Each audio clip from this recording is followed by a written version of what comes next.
Hello everybody, welcome to CPL Match of the Week. I'm Neblime, with me is Lanaishot. We are back. Lana is hot. It's week 3 casts still. We got tier 3 coming at you. Reaver versus Notorious S.C.V. Welcome Lanaishot. When's the last time we had you on Match of the Week? Have we had you on Match of the Week before? Had me on Match of the Week. I've really only casted with Dada. Oh, well, fair enough. A few times this season and a few times last season. So Data in chat. Data in chat, yes. Well, hopefully some justice is meted out in your match, Data. Sorry to interrupt you, Lanaishot, but Data knows what he deserves. He knows what he did. But this is going to be some great matches, I think. We have a great mix here. Less mirrors, which is quite nice. Only one ZBZ. You know, I like mirrors, but I know a lot of people don't, so I think it makes for a more exciting cast. But we have great variety coming up here. Like I said in my announcement, this is not tier 0, this is not tier 1, this is not even tier 2, this is tier 3. So these players are out here in the Wild West. Anything goes, anything can happen. I mean, I don't know. If I'm prepared, are you prepared, Lana? I'm not prepared at all. I don't know what's going to happen. I know a lot of these players, and I've seen a lot of these players in CPL, so I'm always excited to see more games by them. All right, well, let's jump into it and see what happens to us, see what we're subjected to here.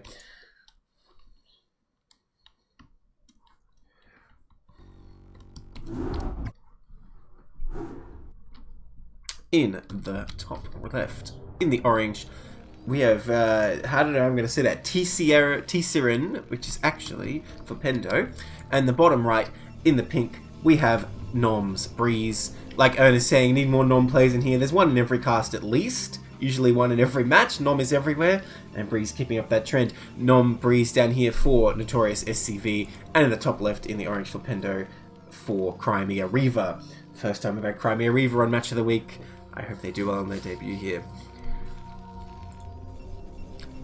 Yeah, so you know, you're the one that has to control everything, but as the bystander that just gets to watch, I always like to pull up my SCR chart and see how many times I've played some of these players. Oh, that's interesting. Yeah. And I know I've played Flipendo. It looks like 5 times in the past, which is pretty sweet. So wait, does that track ladder games or customs as well? It does track customs. I believe it tracks everything. Wow. Now I'll be looking at it later, like how many times I've played all these people. What about Breeze? I don't see Breeze in here at all. Okay. Well, I imagine. Yeah, no Breeze for me. Only having played Flipendo 5 times, you can't really say that much about him play, right? No, not too much. I think it's been a little while as well. Well, of course, CPL has been going for a little while, so, you know, faces come and go. People's play definitely changes here. Oh, I knew what I was setting up for when I asked for tier 3, though, but Depot to the left is a crime. Do you know the rhymes, Lanaishot? I've heard the rhymes. I never remember the rhymes, and I routinely make these mistakes. So what is the rhyme for this situation? Yes, this is excellent. This means we can go through them again. When you're building your Depot Barracks SimCity against the Cell, it's very important. The rhyme is Depot to the right, Terran's delight. Depot to the left, I never came up with a good rhyme, but just please don't do it. Depot above fits like a glove, it blocks all units. Depot below, the units will flow. So, because it doesn't block anything. Depot to the left also doesn't block anything, so I'm disappointed in Flipendo already, and we're only 2 minutes into this game. But hopefully he's bringing some other stuff that I can see. I'm going to look away from the Terran SimCity and drag my eyes away, and I'm not going to mention it again. That's my Terran SimCity quota for this game. What would you do in this situation differently? Would you just flip the 2? Yeah, basically. You put the barracks touching the CC, and then the depot to the right of that is fine. Okay. I mean, there's other spots you might build it because it's like really far back in your base, but I think that ones I mentioned is okay. Maybe Pro's going to come up here and see this. No proxy zealots coming in, so hopefully he won't be punished for this. Depot to the left, Protoss gets away with theft. Okay, that's it. That's the official one now. Data's got it. That's amazing. Tier 3 are allowed. That's true. Tier 3 are allowed to do this. I just have to express my displeasure.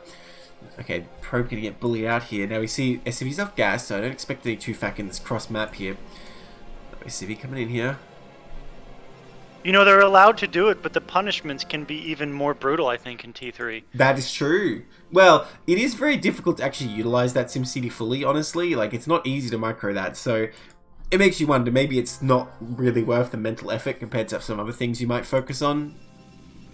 Yeah, right.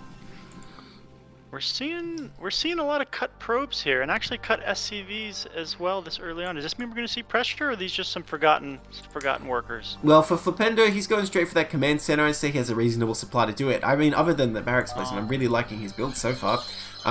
Getting up on that factory and getting this CC down. Now, you do need a third Marine and then a bunker. He's only got 2 Marines and no bunker right now.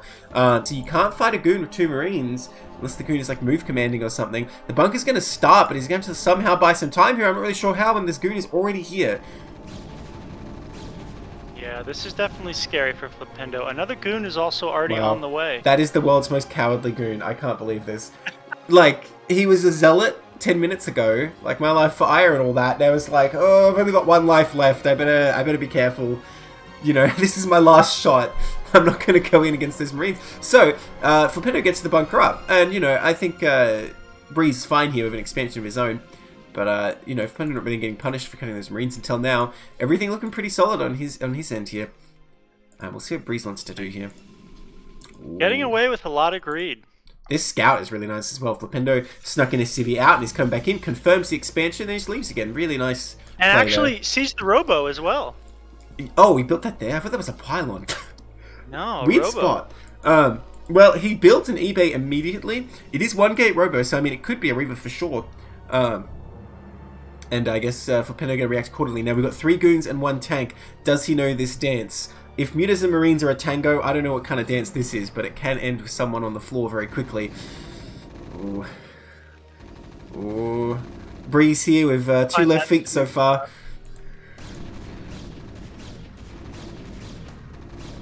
Oh, taking a lot of damage on these goons. Yeah, you really. It's really hard to find that sweet spot where, you know, the goon isn't getting hit, but it can outrange the bunker. It's there, but it's difficult to find. Yeah, and I see even S-rank players sometimes lose a goon because they're like, what the hell, where's the spot?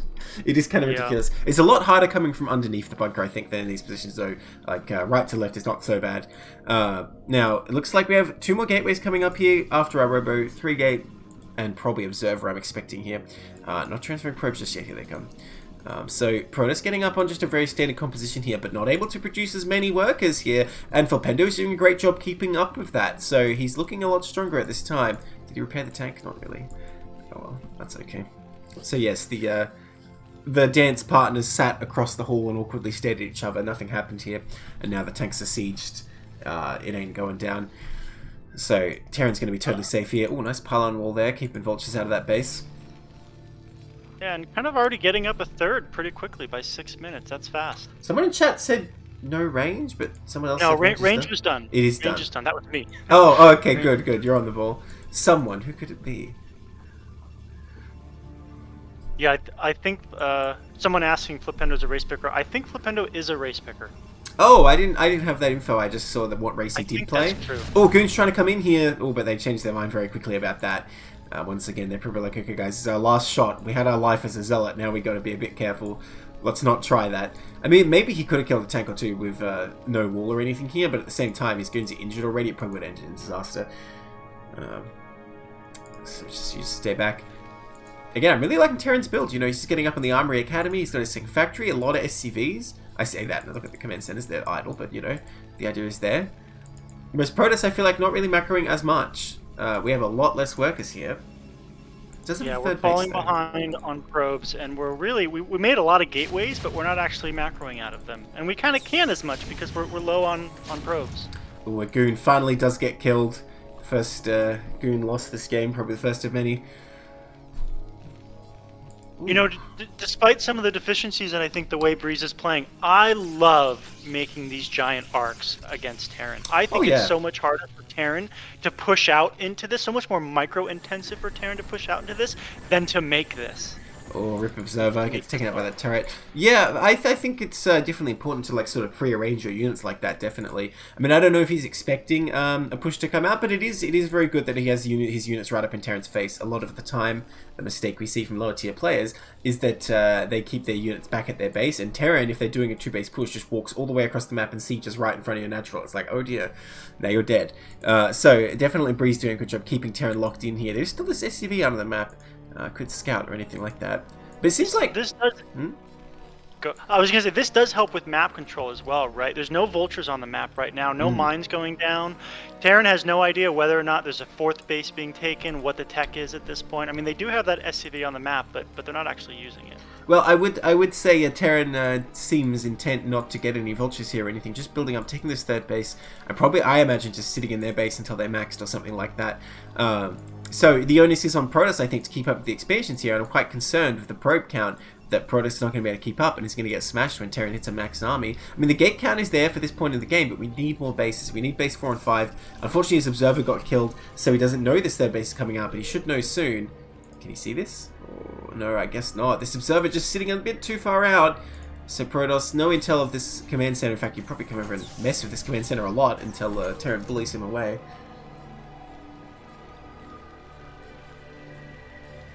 Yeah, it's going to be a little difficult to take this, though. I mean, we've got the barracks out here for some scouting. It's just going to be a lot of, like, you know, siege, unsiege, siege, unsiege. Oh, but we don't want to be pulled into these tanks. That's going to be a lot of damage. Oh, 3 goons go down. I think the observer died at some point. I'm not really sure what it ran into. So many goons getting baited in here. Breeze not really controlling the army. I think 5 goons have fallen. Oh, I'm losing count now. And looks like only 2 tanks. No, only 1 tank going to die here. Terrible engagement for Breeze, not controlling the army. It just gets lured in and annihilated by those tanks. Scan goes down at that moment as well. He's thinking, okay, you lost your goons. Is the carriers coming? What's going on? We see a Citadel, no Templar yet. And Protoss able to produce from these 7 gates here. But it's still a loss you don't want, losing all that army. Shuttle coming across, just turns around. It's like, I got nothing, man. I'm going home. CC is landed, and I think Terran's going to hold it now. Yeah, probe count's a little bit higher now, and we do still have a good gate count. On the bright side, you know, for Breeze, Terran isn't actually spending all of that money that well, so the army sizes aren't actually that dramatically different. True, but the problem is if Terran is on 3 bases, Protoss cannot win staying on 3 bases. They're going to need at least 2 more. And I always say, I think when Terran gets maxed on 3 bases, at that time as Protoss, you need to be taking your 6th base, or I've taken it, or you're going to have a hard time. So I'm very worried here about this sluggish expansion pattern, and I think it's really going to play a big factor in this game, because yeah, as you can see, he's produced a bunch more goons out of his 7 gates, but he's producing 7 gates all game of 3 bases. Terran eventually is going to completely outscale him. Now, Flipendo not really extending out to defend this base. Maybe Breeze can get in here and do some damage. That tank is going to die for sure. Giant factory flood also happening. We're now up to 6 factories. The science facility is almost done. Wow. Look at this base layout. Flipendo's looking really strong, honestly. Like, everything looks so clean. I haven't really seen any big mistakes here. Oh, Goon's coming in, though. Well, now here's the big mistake. His tanks are all sitting in his natural, unable to help, as a very small handful of Goons just comes over to bully this base. I guess these tanks will actually be able to push this back. But, you know, if those Goons hadn't got blown up earlier, this might have ended in disaster. We do have a lot of goons in the middle of the map that are now moving forward. With all of these tanks and no real vulture support, they might actually be able to get some damage done and maybe equalize this game. Problem is, batch 1 of goons is like already dead as this starts. But yeah, that is a good number of goons. A lot of tanks coming out there. I think Terra's going to have an easy time cleaning this up. Unfortunately, not coordinated there. Oh yeah, no, they're just getting annihilated. You never want to attack piecemeal as Protoss. It's, again, a very common mistake I see, is Protoss players coming in one control group, then it's dead, then the next control group, and so on. And that gives Terran, I think, an easy time defending. Even though Terran was out of position, he sort of just moved over and destroyed all that. Protoss still only on 3 bases here. Units coming across, but it doesn't seem like there's any plan for expansion here, nor even tech. He's sitting on Citadel, and there's no Templar, no Stargate. So this is what Protoss is up to. He's just making gateway units here. And Terran seems to be able to stop it so far. Yeah, we're finally seeing some zealots, some speed zealots being produced. And they might actually be able to get on top of these tanks. It's still not... Well, as I say that, the vultures are out and we're finally starting to see some mines. Ripgoon, what was he even doing there? Yeah, Terran 30 supply ahead, as Final Sky says in chat, and you never want to be behind in supplies, Protoss.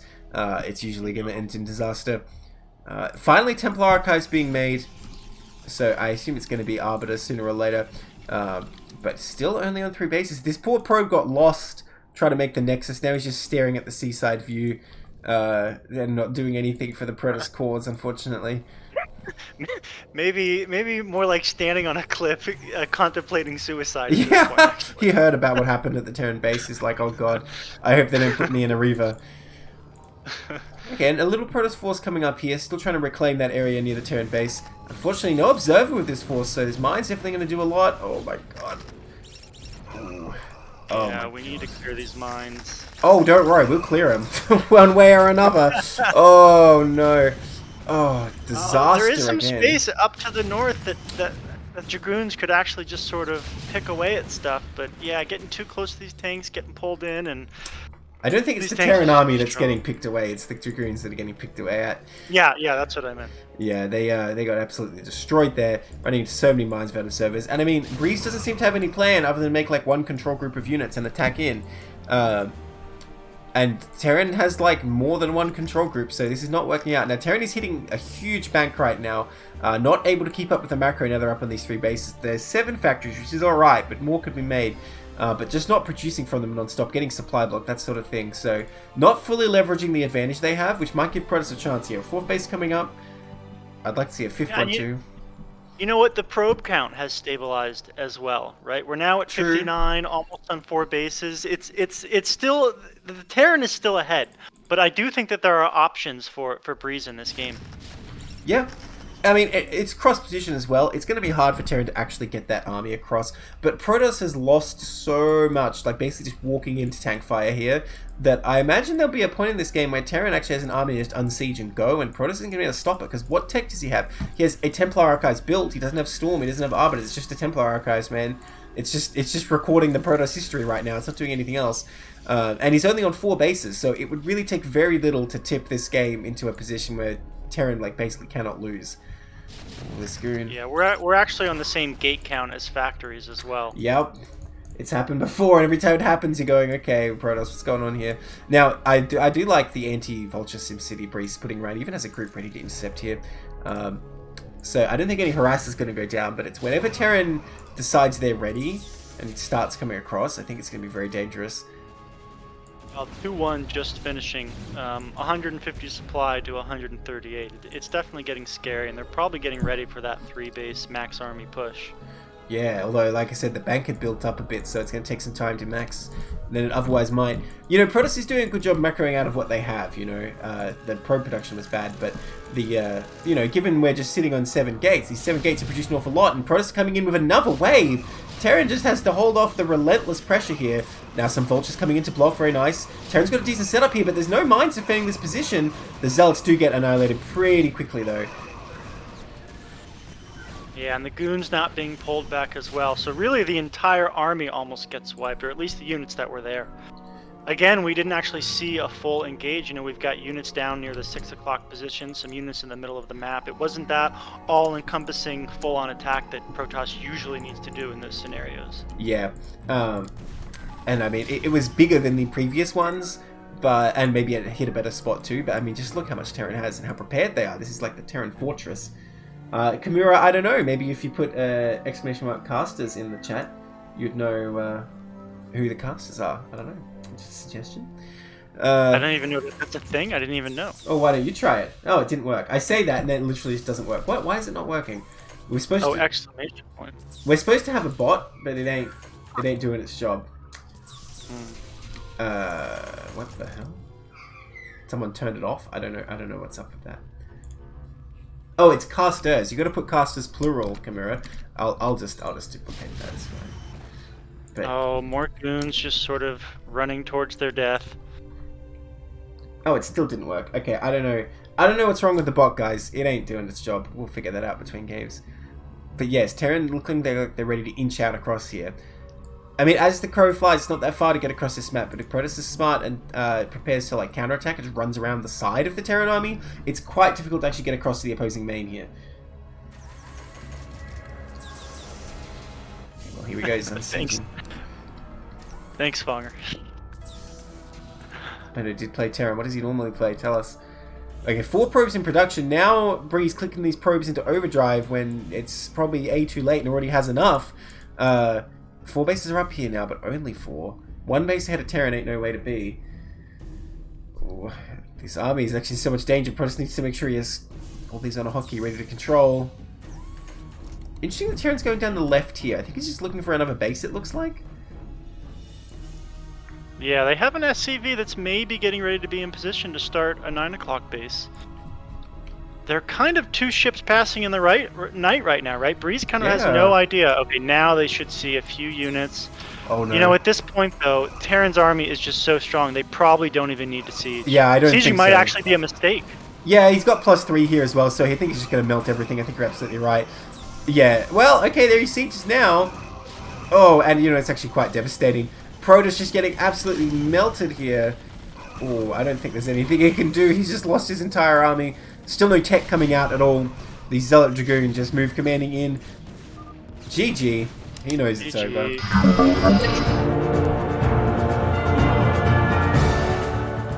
The power of macro. Not much Protoss could really do to deal with that. That's going to be a point for Flipendo here. Now, I might take a brief detour to see why the bot isn't working. Because I really don't understand what's wrong with it. That seems to say it's online. I don't know what its issue is. It's even registering that people used the casters command. It just didn't do its thing. I don't know, guys. Never mind. I guess I'll have to tell you the truth. It is Lanaishot, yes. I think maybe the bot's broken. I don't know. So we are going to go to the next game because I can't fix our technical issues. Instead, we're just going to focus on the games and ignore that.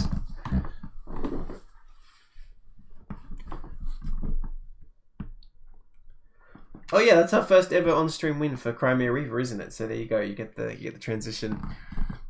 I remember last time people were saying like they just want to see the S.C.V one because the other team, the SEAL Team 6, won like every game.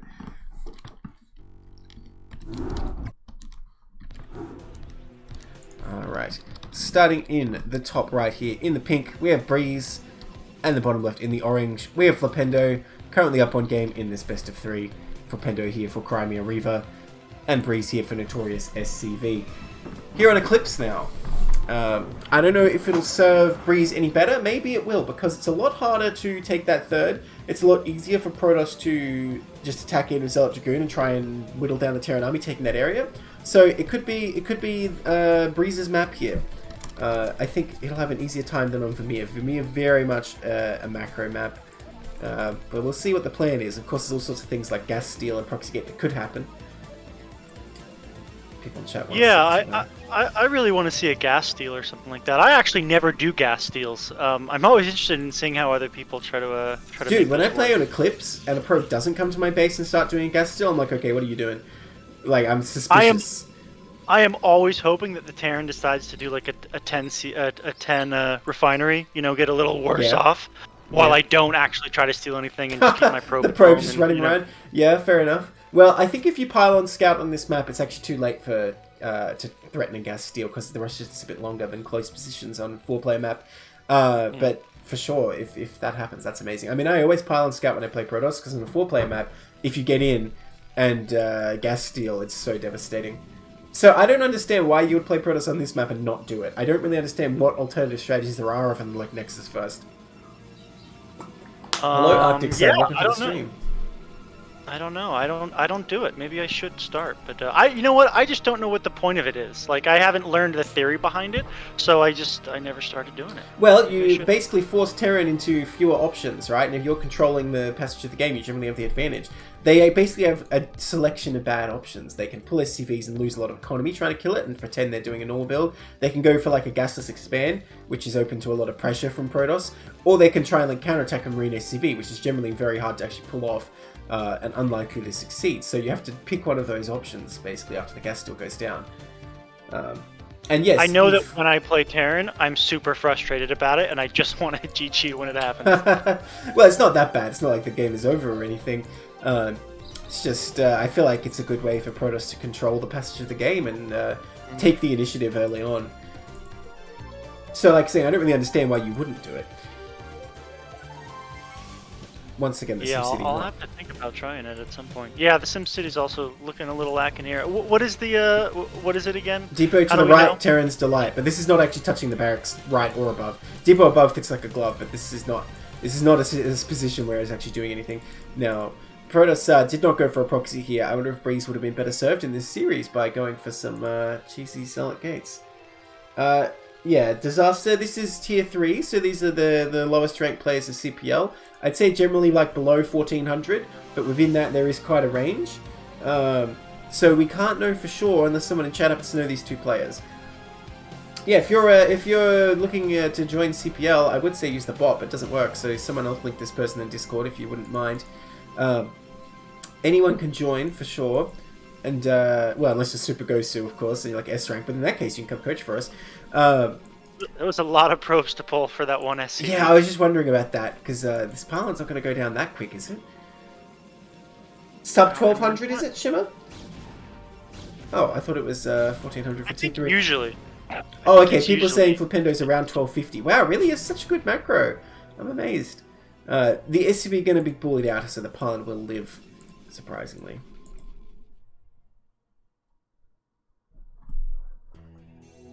Yeah, you know that there's one pylon on the top left base of Breeze. I wonder if that's maybe for some hidden tech. Yeah, it could be like anti-drop as well. I think it's a good position to put it, even if you're not going hidden tech. If Terran sees the pylon, they're like, oh my god, what are they doing? And they might freak out. And we saw Flipendo got the eBay really fast anyway last game, though, so he may not be affected by this. He might have just been doing it anyway.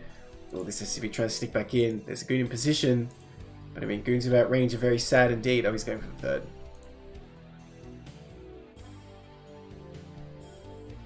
Oh, 1250 is Zerg. They don't know about his Terran. Okay.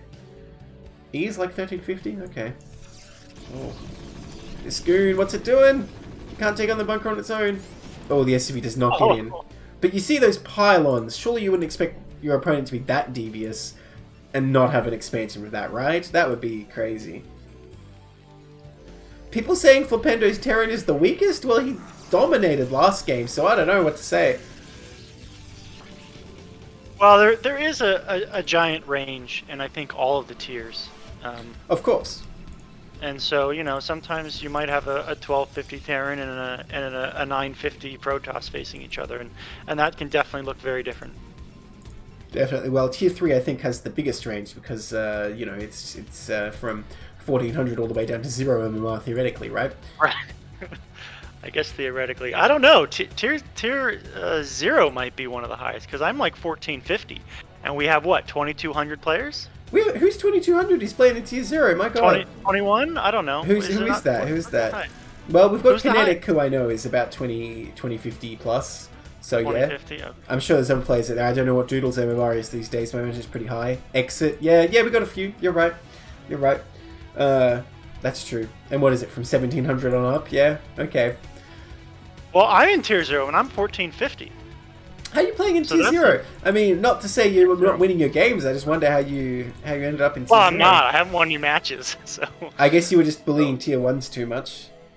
Yeah, I guess so. I was a little surprised, but I'm excited. Nice. You don't count Lanais? So, oh, Kiko. What's Kiko's MMR? Yeah, Doodle's definitely at least 2k. I think Doodle's higher than that. Kiko is like 2050, I think.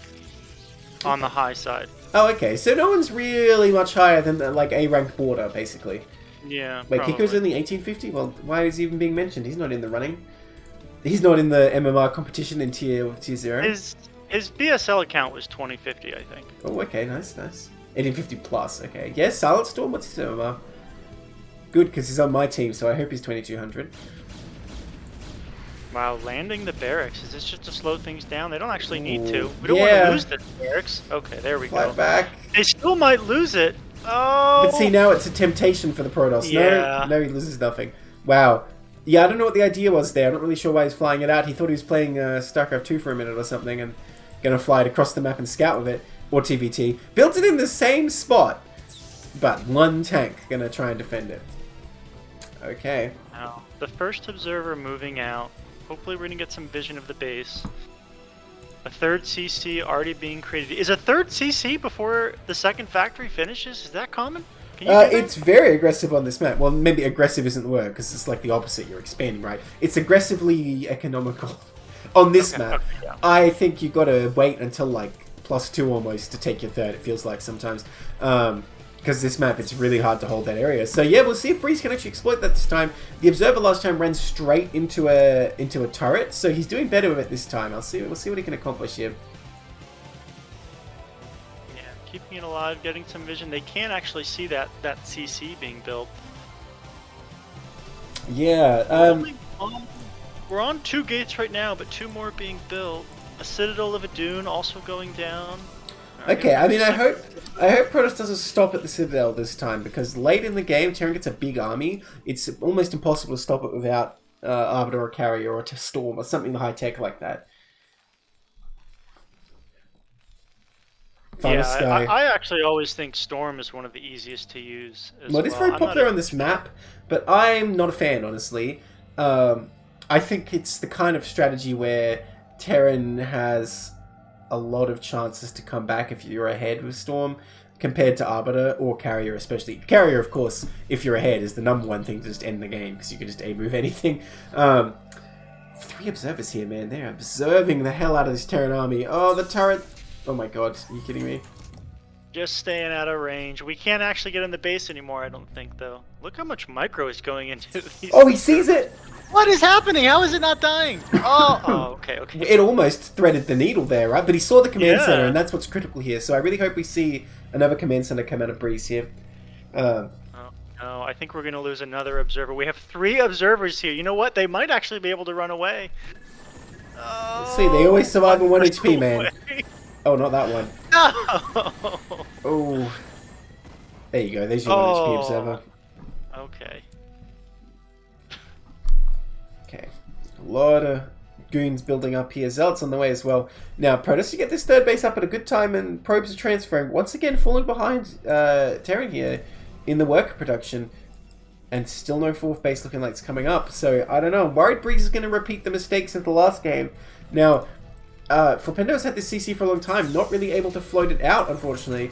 It's probably the better decision to be timid with the army, and rather than lose the army, waste the CC. But then the question is, why build the CC so fast in the first place?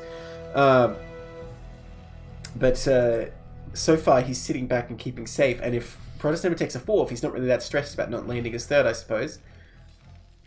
I think the slow crawl is good. We do have a lot of zealots that are now made, and this is actually something that was different than the last game, right? The last game it was almost all goons until like 16 minutes into the game, or 15 or something. Yeah. And this time we have some zealots, and they're gonna have speed soon. If Terran actually pushes a little too far out without any vultures, there could be a chance for Breeze to get a lot done. Yeah, and that's what I'm thinking is the reason why this map might be better for him. If Terran does try and go to that 3rd, and look at that, he's lifting the CC. Observer going somewhere. If goons go over there, man, they could probably kill that. Because Breeze is in position already here. And Flipendo not really coming out to guard this. This is super risky. If there were just like 10 goons waiting, Terran might lose that CC, and that would be a huge blow. Yeah, it would be more of a blow if we saw a bigger economy behind Breeze. Still staying on 3 bases, you know, it's even if they lose that CC, it's 3 base to 2 base. That's still probably okay. Oh my god, the 1 in 256 miss saved that observer. I can't believe this. It would have died, dude. That's crazy. I didn't even know like turrets could miss. I mean, I guess it doesn't. There's no reason they couldn't. I always assumed it was units only for some reason. But there you go. God damn.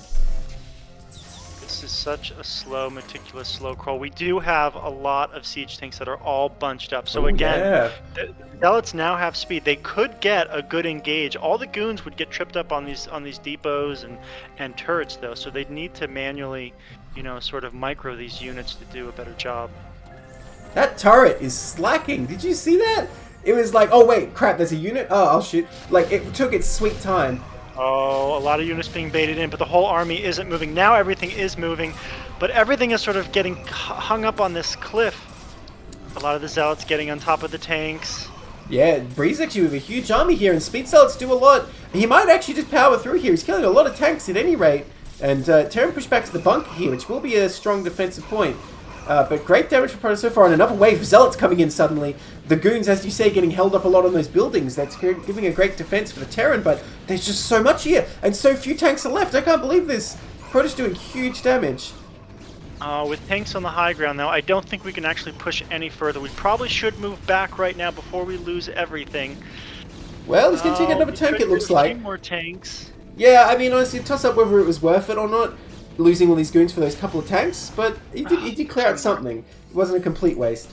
And honestly, resetting the Terran army pretty huge. A couple of tanks hiding out at the third here. I still don't think Protoss realizes so many observers have died in this area. If only they could look for this third. Oh, here we go. He sees it. He sees it. Now Terran's in real trouble. He doesn't have time to wall this off with only one SCV. Yeah, we need to engage quickly, though.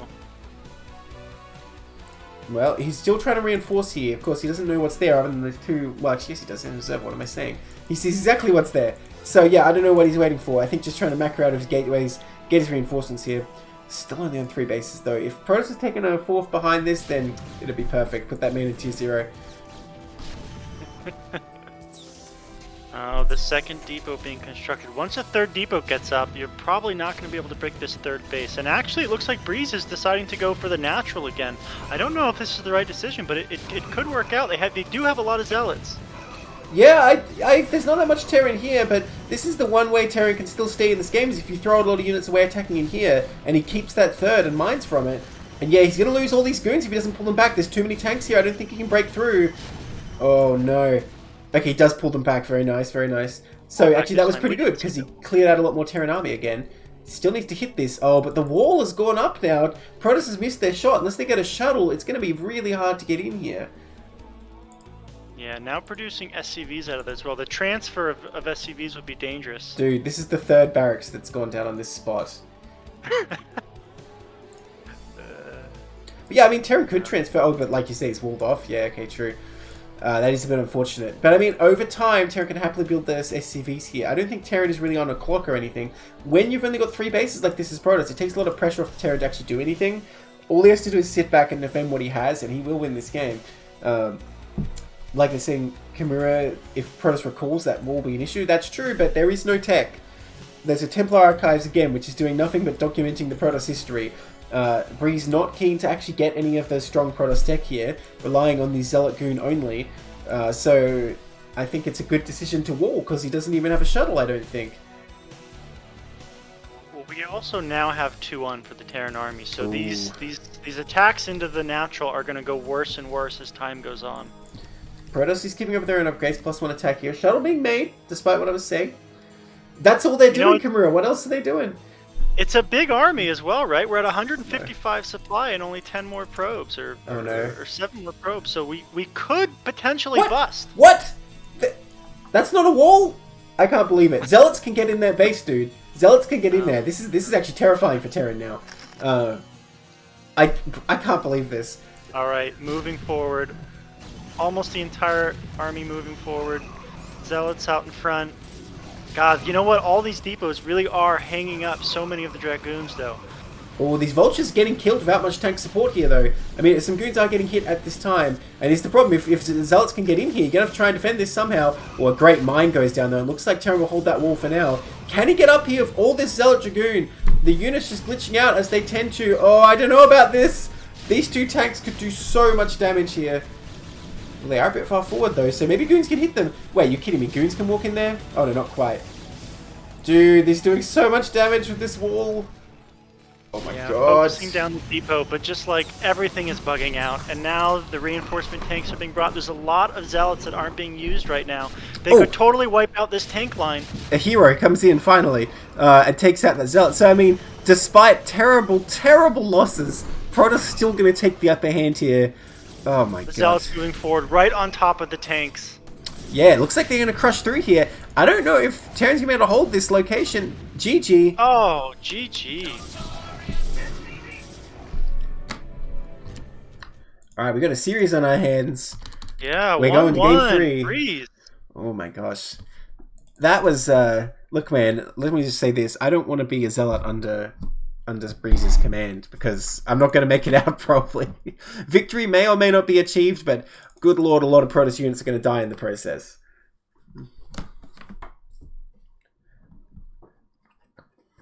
Yeah, so, you know, we still didn't see a whole lot of tech that game. In fact, we even saw the shuttle again that didn't actually get used. But just bringing in the Zealots made everything more possible. I think if we had seen that in the first game, it could have been a different story. Yeah, well, he didn't lose a lot of goons early on as well, I think was an important aspect of that.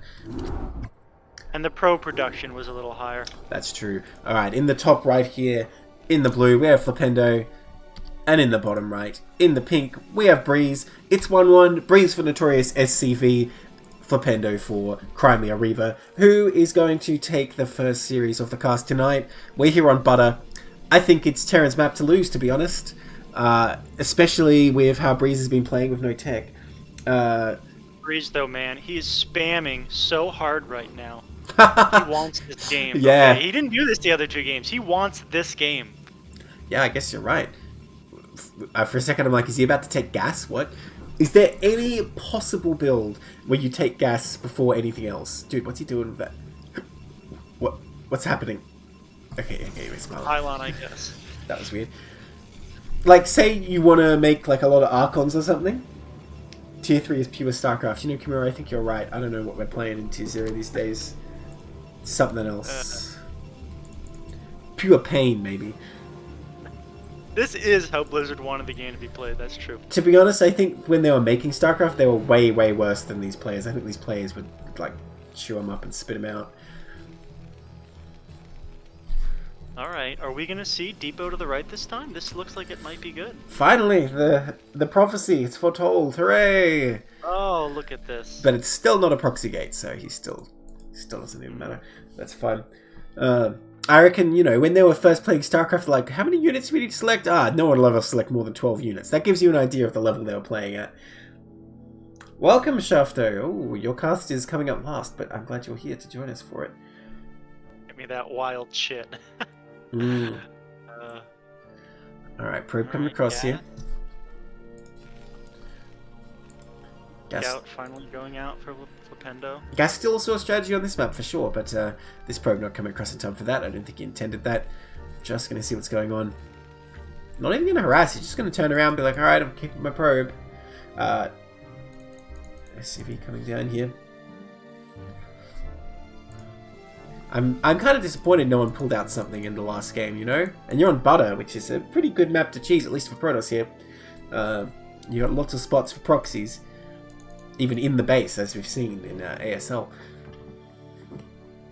Yeah, that would have been cool. We've actually seen, I think, almost the same opening each time from both players, right? Yeah, well, stick to your guns. It's worked for both players once, so why change it, right?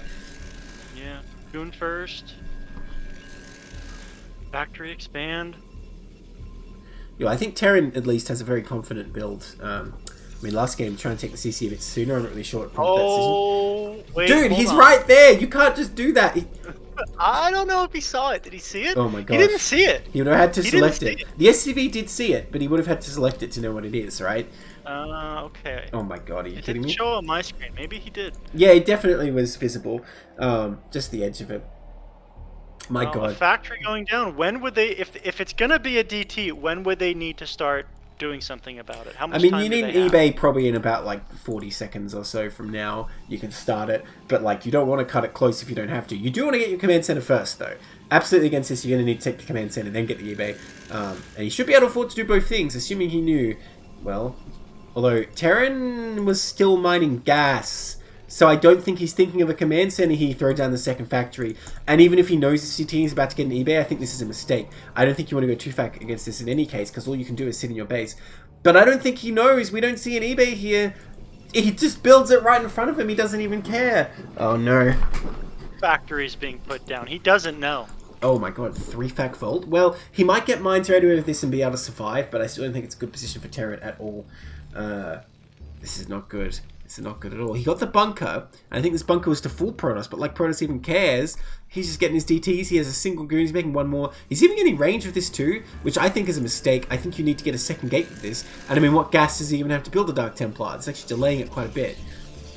You really wanted to get to 2 gates and make 2 DTs at once, I think is a lot stronger than trying to get range here. He cancels the Dragoon, and he does build a DT. Okay. Now, it looks like Siege is being researched, so we're not going to have mines for a while. This could just be GG potential. Oh! You got to get that good SimCity, though. You can't have the gate in the wrong place. I'm pretty sure Breeze is like my exact opposite. I'm just like, okay, I'm putting the factory down now. I don't care. We don't have time. We're putting it in the wrong place. We'll deal with it later. Oh my god, this tank can't even get out. It's Siege mode coming up first too, which even if it wasn't DT, I don't really like. But there's going to be no mines here, I don't think, for Flipendo to defend with.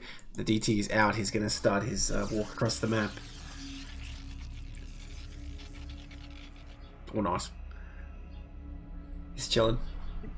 He's deciding to take a little break. He even gets vulture speed before mines. Flipendo is like, DT. come on DTs, No. kill me. Just do it. Oh my god, there's like this scene in Predator. He's waiting to be murdered right now. Oh my god. Time is of the essence, but it doesn't seem like it matters. Oh my We god. have two machine shops. We could be getting both mines and speed at the same time. That's the perfect quote, Lanaishot. Time is of the essence, but it doesn't seem like it matters. Good lord. Alright, here he comes, here he comes. Mines is on the way now. Mines is on the way now, and this DT's finally coming across. Only one got made as well. Breeze supremely confident here, not really too stressed. Just like, alright, well, no, it's fine, it's fine. We got time. You know, as a new player, when I play Terran, I barely even think about the idea that like you can counter DTs with mines, and that might also be in the Terran's mind. So they might see this DT and think, well, you know what? I don't have any detection. Mines aren't really an option against it. I'm probably just dead. Well, I think that little Dragoon move, he was looking for mines there. But he sees Siege mode, and I think he guesses that mines is not done. The Vulture's going to move out, which is a very terrifying force, but this DT starts seeing the tank, and Terran must realize. Now, mines is just about to finish, so Terran, I think, with all these Vultures, that can still potentially stop this. But once the DT's in the main, it becomes a lot harder. It's just going after the tanks for now. Mines is finished, but Flipendo not putting any down, just GG's instead. Yeah. That's what happens to me, man. I don't even think of mines as a response. Well, to DTs. Yeah, it is, but I just don't think of it because I'm a noob. I guess he didn't realize that that was an option because he had so many vultures. I think he could have actually blocked it out pretty easily. Now, it's not great compared to having an E-band turret. It's really got its problems, but with that many vultures, I think he could have quite easily stayed alive there. So a bit disappointing. There wasn't much at home for Protoss Yeah, either. exactly. They may have been able to kill almost all of the probes while lifting up half of their stuff and just going to build an E-base somewhere. Yeah, right. For sure. So, unfortunately, I think for Pendo, you're getting sort of demoralized by the sight of a single Dark Templar. There was only one, too. Would have been quite easy, I think, to put mines down and blow it up. So, we're going to go into our next series. Fordy versus Fajitas? How do you say it? I don't live in the US, so I don't engage with much Spanish stuff. How do I pronounce it? Fajitas? Okay. Yeah. It's peppers, onions, chicken or beef, I think. Oh yeah, I've eaten them. I've gone to the US and eaten them. That doesn't mean I know how to say it. Okay. They're quite good.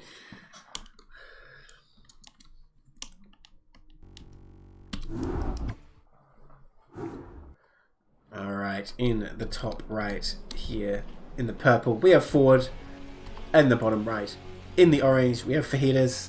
Fajitas here for Notorious S.C.V, and Fordy for Crimea Reaver. You know, it only says Fordy on the CPL web app, as far as I can tell, because in-game he's Ford, in Discord is Ford. I guess I'm just calling him Ford. Yeah, Ford sounds good. I wonder where that name comes from. The cars? There's probably something more interesting than the car. There's got to be something more interesting than the car. You suppose? Is Ford in here? Ford? Harrison Anybody? Ford. Someone? No? It's all the Fords I know. My knowledge is also... He's fording a river. I don't know. Because they're going to cry him a Reaver. Okay, that doesn't quite work, does it? No Reavers being made today yet, which, you know, if you're on the Reaver team. I mean, this is just like Notorious S.C.V as well. It's like a race-themed thing. So every time you're, like, not playing that race, I'm sort of raising an eyebrow, like, what is this? Well, as a non-Reaver user, I'm okay with it. Okay, well... I think it's too hard of a unit. So many better options. I don't know. It definitely has, like, a lot of potential. You just fly in and it dies. Well, what the hell is this? Never mind about what we were talking about. We have a gas and a barracks coming up at about the same time. Fajitas going to do something crazy here. Well, and at the same time, we're seeing hatch first. Is this 12 hatch? 11 hatch?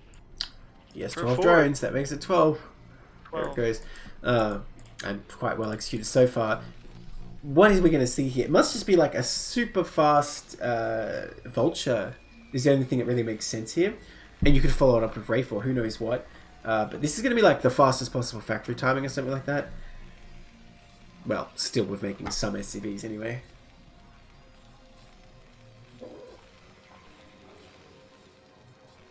Let's see. If he doesn't throw that factory down right away, I'm going to be very disappointed. That's an interesting spawning pool position. Not that it matters so much. There's that factory. Is it going to be 1-1-1? Yeah, he pulls off gas completely. So I think he's thinking of expanding behind this, maybe going mech, which is very interesting. Overlord going to come right in and see this, though, luckily for Zerg. Or is it? Because a Marine is going to come out. Maybe he can push it away. Oh, in fact, the Overlord already knows this is the Terran base. He's like, alright, I'm not going in there to get shot by Marines. That's not my job. I'm just going to sit over this dead ground. Now, he will probably see a Vulture passing by, but if you don't already have the Sunken on the way, it's very, very dangerous. And this is why Zerg needs to drone scout. He sent a drone, but knowing the Terran's bottom right now, he does not send it there. The Overlord just sitting there. I'm very worried. Chimera saying maybe FD is legit TVZ. I don't think so. Either you make a tank and Lings kill you, or you make a Vulture and one Sunk stops the attack. That's all. That's your options if you're going FD. Alright, well the first Vulture is being made. We still don't have the Sunk being made, but there's still time for that. We still have a little bit more time. In fact, you know what? I think I remember a tip from Hawk just the other day in the Zerg Help channel saying that you can build your Sunk or start your Sunk when the creep reaches 4 spaces away from your hatch, and that should be enough time. Oh well, he ain't reading that, because still no Sunk going down. The Marines coming across, the Overlord sees the Vulture. I don't see a creep colony going down just yet. Okay, well, the Marines move commanding, everything move commanding. I mean, the sad thing about this is the Marines didn't have to be there. They didn't really contribute anything. The Vulture could have dealt with this on their own. So, I don't know who's going to write the letter to their families and explain this. Now, Zerg very smartly is sort of blocked here. I don't know if the Vulture can fit through there. It probably can't, but he can run around. And with any links to block... Oh, he can fit through there. Oh, nice micro trying to block the ramp here. Really nice. But is it enough? Oh, some links pop. I think it is. It is with the links coming out, but they need to get on that ramp. Oh my god, he's actually going to get it. Oh my god, what a hero drone. Wow. What a hero drone. He's left at 3 HP now. I think he was down to 1 HP. He must have been because he got shot twice by Vulture. Dude, this is Little Pep's counterpart. Little Ford. I don't even know what to call it. Dude, we need a name for this hero drone. I can't believe this. Someone clip that, please. This is great now, right? I mean, oh, yeah. The CC's not done yet. Terran's in big trouble. Terran's done. Terran, like, went with for such a fast factory timing. They've cut so much here. Now, Zerg did lose a lot of links here. He did make 2 Sunkens instead of 1. And he is continuing to make Zerglings, which is not good. But his lair is done. Now, I don't know about the Hydra Den. Of course, you don't know if Wraiths are coming or something like that. So that kind of makes sense. But if you threw down a Spire right away instead, I think he would have just killed this guy. As it stands, Terran going to get the starport very late. He's already got the CC. I can only imagine he's going to get Valkyries, but I don't see an armory, because you get a Wraith this late, you're not going to accomplish anything. Maybe you can go for drops, but the problem is, what if your opponent just went Mutalisk, and you made the starport that late? Well, I don't know. There is no Spire, so maybe playing right into what Ford's doing here. Did Fajitas see that there was a den at the front? He did have vision of it, but I mean, who's going to select that while you're microing a Vulture? Oh my god, this drone just had the closest escape of its life at 12 o'clock. Dude, Ling's still coming out here. Ford needs to stop sending these Lings out to get murdered. This is sad. But yeah, that drone, I can't believe he's still alive, dude. This is like that Jurassic Park scene for that drone. I love this Overlord in the middle of the map being slowly picked off by this one Marine. Yeah, and Zerg can't really do anything about this. This is pretty horrifying, because if you send Lings out, the Vulture's just going to kill him. Oh my god, he just stands right under him. Just back and forth. Oh my god. Trying to escape over the ocean, the little tiny pond. This really sucks for Terran, for Zerg. Yeah, because you can't actually do anything here. 3 Vultures out, man. Fajitas loves Vultures. A lot of MG players have high APM, Shimmer says. Yeah, I mean, APM does not count for everything, though, because he still didn't quite manage to get his Vultures in the base, right? I mean, really, it does come down to, like, I wouldn't even say playstyle, because that's not quite right, is it? Whatever, like, APM style, whether you're, like, a high APM or low APM player, and accomplish the exact same things, for sure.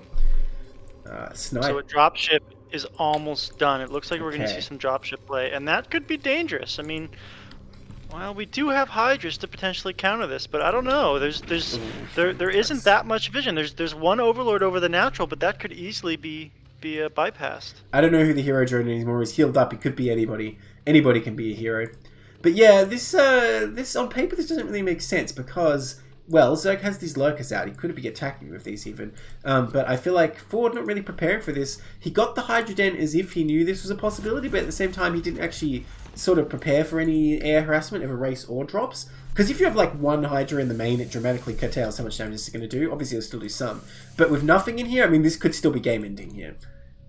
Yeah, this could be a lot of damage. We're only on 22 drones, and half of them are in the main. We could lose almost all of them with 4 vultures, even with a good pull. Oh my god. Yeah, this is going to be devastating. Ford needs to get out of here right now. Oh my gosh. Okay, Lurker's coming up here, and they will be able to clean up these vultures pretty easily, I think. Okay, well, it was a pretty good pull, like you say, so not too bad, but Fajitas definitely got enough damage to make this worth it, and he's just going to lift off here. Or is he? Nope. The dropship left them behind. That was tragic. It was right there, and she's like, I got my orders, I'm sorry. Ooh. Yeah, there's still a couple drones that could be taken out. Yeah. Oh, and there's another one that goes down. We were at 24. We're now at 15. That's 9 kills. Yeah, and these lurkers having a real hard time chasing these vultures around. Really, you just need like a Hydra to help here, is what you need. And I think when you're up against 1-on-1, or, well, it wasn't 1-on-1, but when you're factory opening, and you get that Hydra Den, you really just want to make a couple of Hydras. Thing is, if Terran was like here with the lurkers, he could just be killing Terran right now, but unfortunately this is sort of distracting him. And I mean, it sounds crazy, but it would have been better to just let this entire main be killed by these vultures. If your lurkers were here, you'd actually be winning the game, I think. Oh, sorry, you can't see, but on stream I'm at the Terra Natural, like over here. Now, he's going to start moving out here, and he may still be able to do this, because Terran has no detection over the turret at home, but he can zone this, given that his army's in this position. But with only one tank, it's going to be very hard to actually stop this from coming across. Dude, that vulture's still in there. We don't even have scans or anything. I mean, we could be building a science facility pretty soon and get some vessels out. You know what though? There's still 3 vultures in the main, and there's only 1 lurker. So if they try to resaturate this field, which they're doing right now, they could get a lot more damage done once again. Alright, so continuing the offensive though, and I think Terran's still in a lot of trouble here.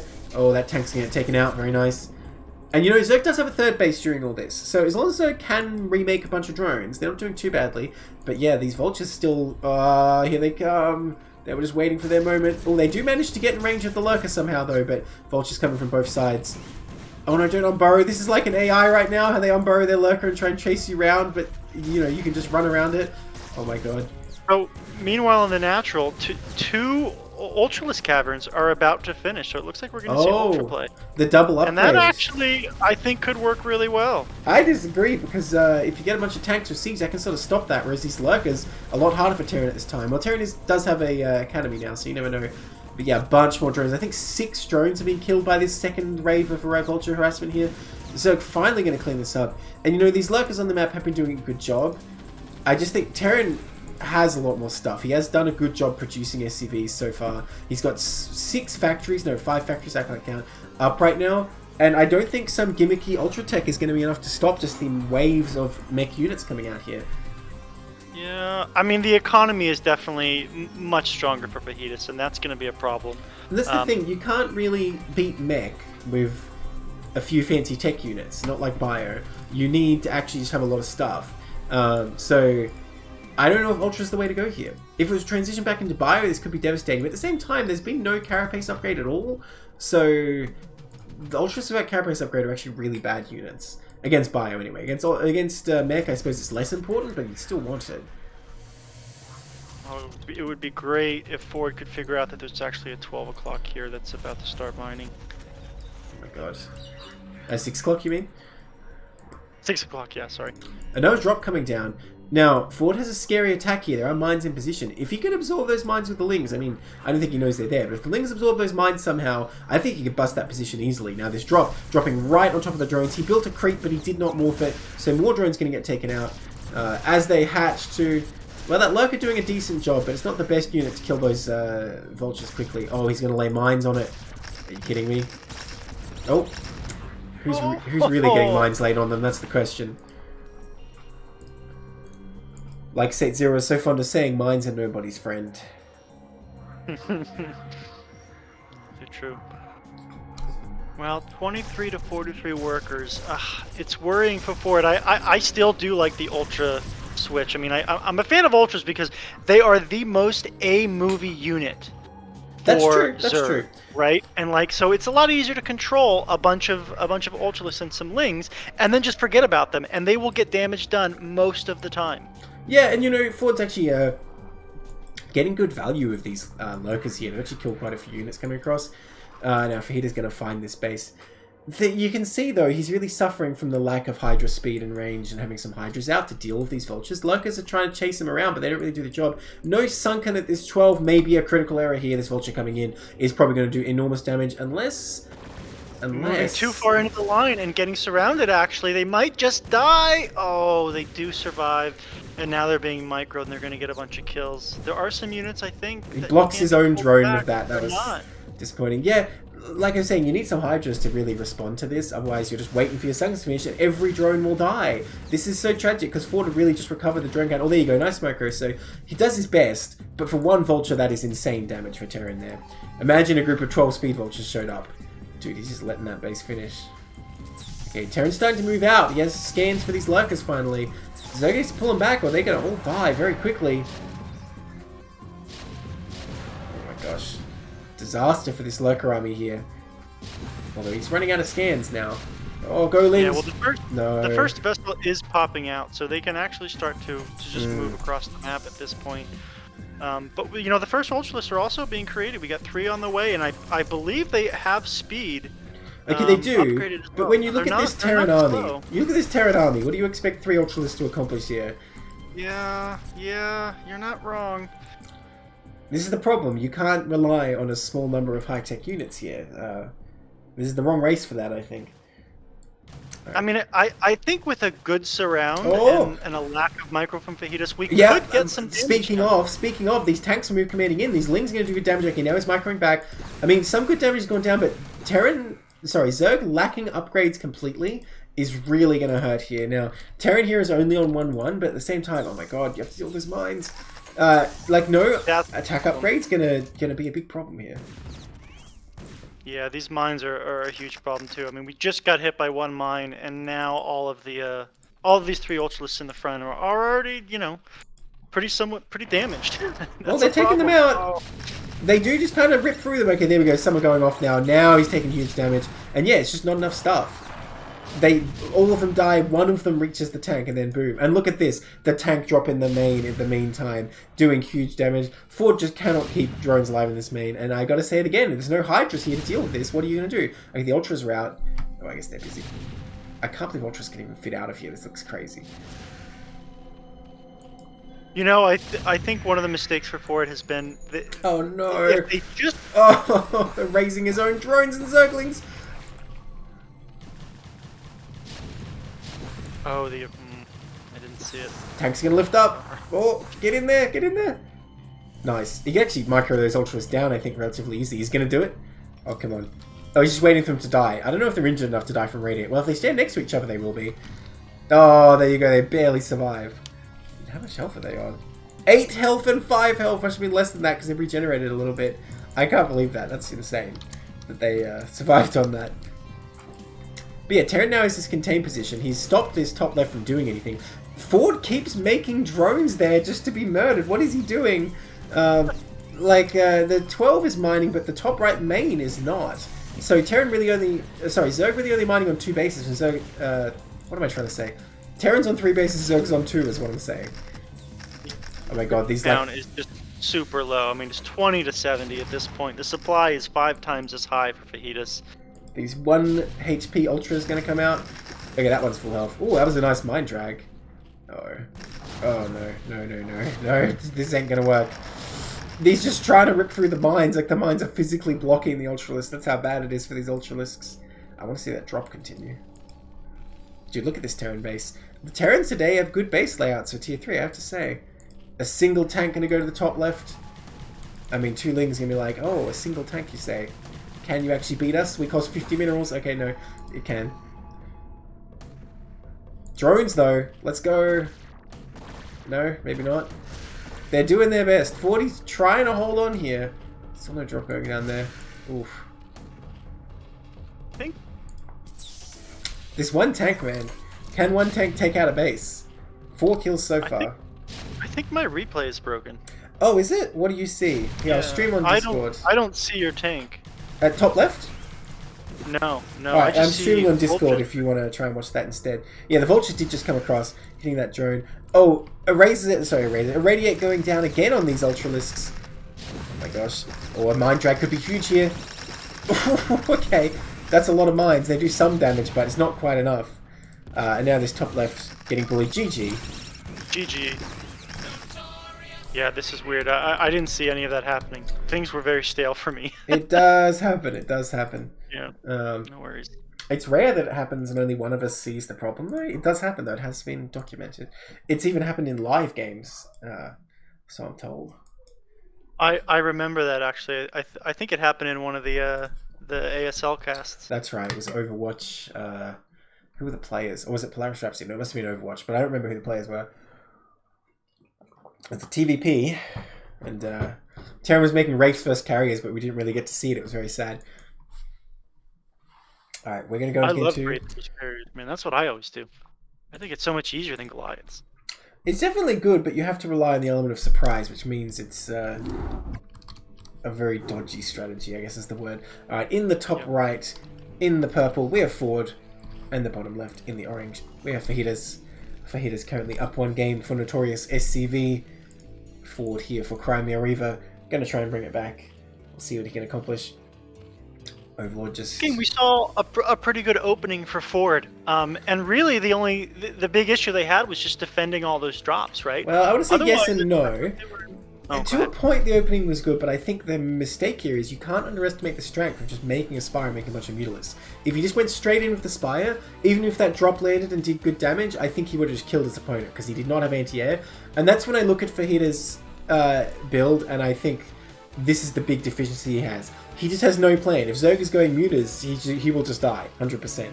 Now, because Zerg didn't go Mutas, he got a lot of advantages from all the things he didn't do to prepare for Mutas, like getting that drop after the CC and stuff like that, was really deadly. But if Zerg just throws down a Spire, 6 Mutas show up in his base, he is not going to have any response to that at all. So I feel like Ford not getting Hydra or Muta was a big mistake there. I do agree to a point that his opening was good, but if you're going to get Lurkers against Mech, you need to be like attacking their base as soon as the Lurkers are done, I think.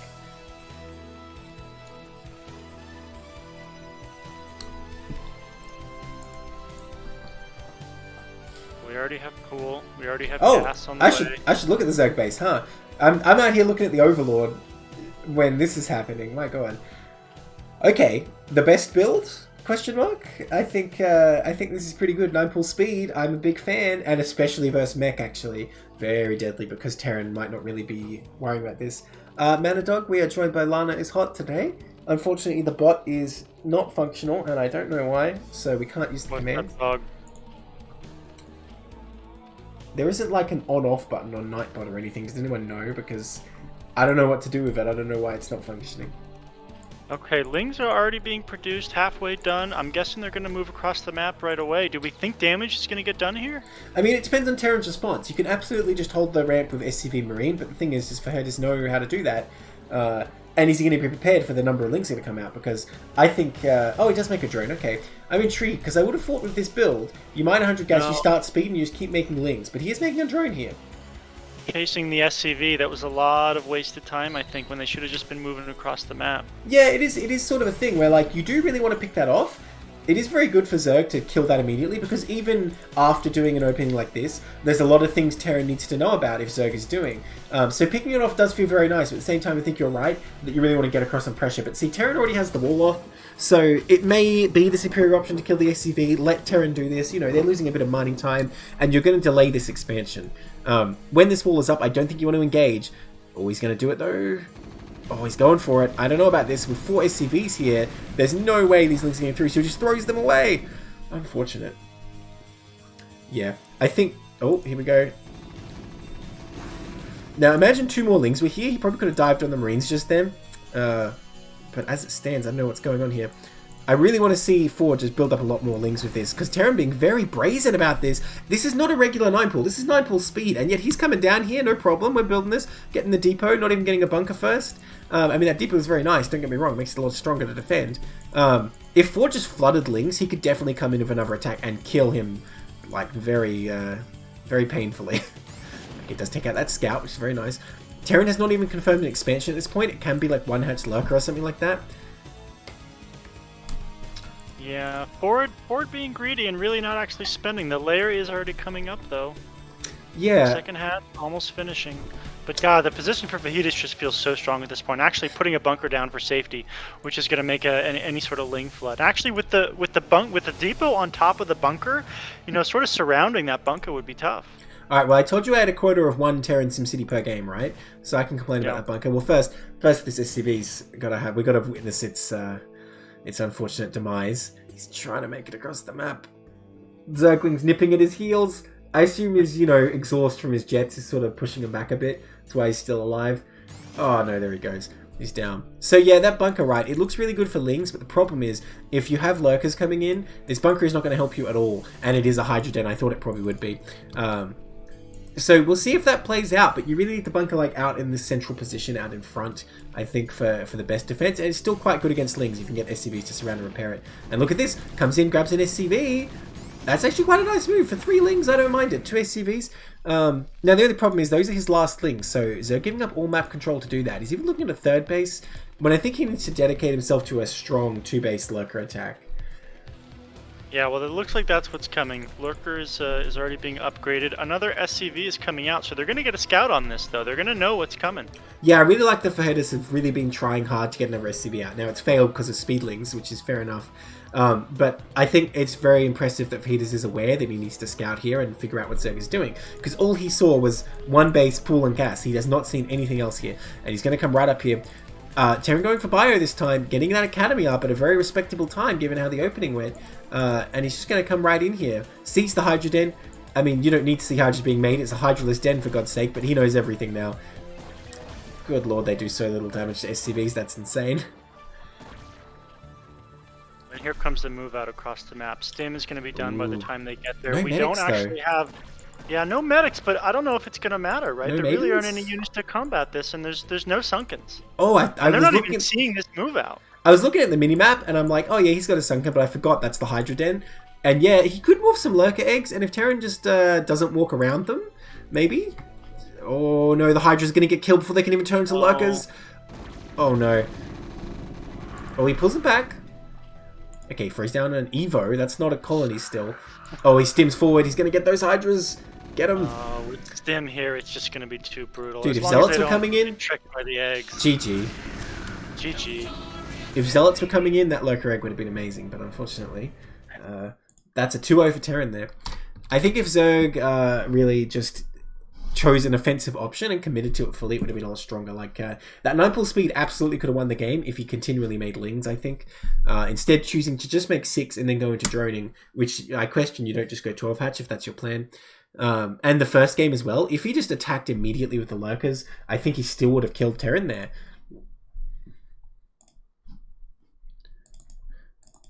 Alright, we're going to go into our 3rd series of the night. Yeah, you know, I think that's one of the things we've noticed in this T3 cast so far is that the players are often getting the units they need, but then not using them right away, right? Yeah. Remember when that DT was out and it just chilled? Oh, like that DT, seconds, man. That DT. Right? Like, there's times where you can end the game just because your tech is faster. This is why they got kicked off Aya, because they didn't want to do any work, obviously. Like, damn. Lazy. Alright, we're going to go into Shimmer versus Solaerran next. Shimmer's definitely in the chat. Alright, in the top left, in the magenta, we have Shimmer. And in the bottom right, in the orange, we have Solaerran. Solaerran here for Notorious S.C.V. Shimmer for Crimea Reaver. Once again, the S.C.V. is being represented by TannerIrwin, always good to see. Still no Reavers from Crimea Reaver, though. Okay. People in chat definitely supporting Shimmer. Damn. I guess Solaerran has to do this without the crowd's support. Yeah, I think Solaerran might be newer to CPL. I don't know. I mean, Shimmer's been around for quite a long time. I don't recognize Solaerran's name. No, me either. I'm pretty sure it's their first CPL. Rocking the CPL 9 tag's pretty nice. Someone can correct me if I'm wrong about that. Hey, since you're in chat, Lanaishot, can you see if if Nightbot is actually in the chat? Nightbot? Yeah. I have not noticed a Nightbot. Is there a way Well, I to, haven't like, seen it ping posting. It Nightbot? definitely hasn't posted, but can you check the viewer list or someone check it for me? Because I want to know why it's not working, because I want to tell people to use those commands, man. And I don't see what's wrong with it. Oh, here we go. No, I don't see it. Nobody next to Nightcat. Okay, so it hasn't joined, but I don't know how to make it rejoin. Does anyone know how to, like, just tell it to join the channel again? Anyone got advice on that? No. In the meantime, I guess a StarCraft game is happening. I guess on this StarCraft cast, we'll talk about StarCraft, if I really have to. We have another pool first coming up, but over pool this time, Shimmer maybe just thinking defensively, not wanting to get proxied. I don't know. Yeah, I don't know what's going on with the chat. That's weird. It's alright, we'll figure it out afterwards. I don't know where he went. Because I'm on the Nightbot website, and it's like in CPL, it's still logged in there and everything, so it's just slacking, that's okay. Like I said, if you want to know the casters, I guess you have to ask us. It's a mystery. Okay, drones coming out here. Still drone scouting as well. Shimmer must have been expecting some mad cheese. This overpool and drone scout. Dude, he was prepared. He thought he was up against last game with the fastest vulture ever. Second hatch coming down. Are we going to see lings here? Do we see some lings normally at this spot? Yeah, typically with overpool, you can get 4 to 6. I like getting 6 because you just kind of bully Terran off the expansion. If they're not very careful, you can actually kill a bunch of Marines. And that's the funny thing about this. If you don't really know your timings well as Terran, and you scout an overpool, you might see the hatchery and be like, oh, there's a hatchery down, I'm safe, but you're not. You need to hold your ramp just a little bit, or like bring a few SCVs to sort of block your Marines to take this expansion safely. And he's coming down here looking to take this expansion. This could be a very short game if he's not careful. 4 links got made, 2 more on the way, but he doesn't look like he's going to come across, which I think is a bit of a mistake. Killing a scout's all well and good, but I think you really want to pressure Terran off this expansion. Oh, he's going to get it. Ramp, Nice. though, could be nice. Yeah, it is more nice. Made up to 6, a third hatch. We're not getting any of that data, so that's nice for Shimmer. You know, I never heard anyone refer to it as like scouting data, but I like that, you know. Gotta cover that data. Link's coming across now, but they've waited a bit, so I think... Oh, a drone scout actually died. Oh, Marine's getting cut though. I'm not really sure what for, so... Never mind, it's like they came 20 seconds earlier because Marines were just not being made. Second barrack's going to go down here. I mean, showing, like you said, he doesn't know it's 3 hatch. He probably wouldn't opt for this. But here come the Lings, and Terran actually in a lot of trouble here. 3 Marines cannot beat this if they just A-move right in. Although a bit of mismicro, they're going up to the north. They get on top of these Marines, kill 1. They're going to kill those other 2. 1 Marine left. What can he do? He's alone. Oh, no. Oh, and he gets taken out without hardly firing his gun too. Now these Lings are going to do a lot of damage here. Oh my gosh, SCV's trying to do their best.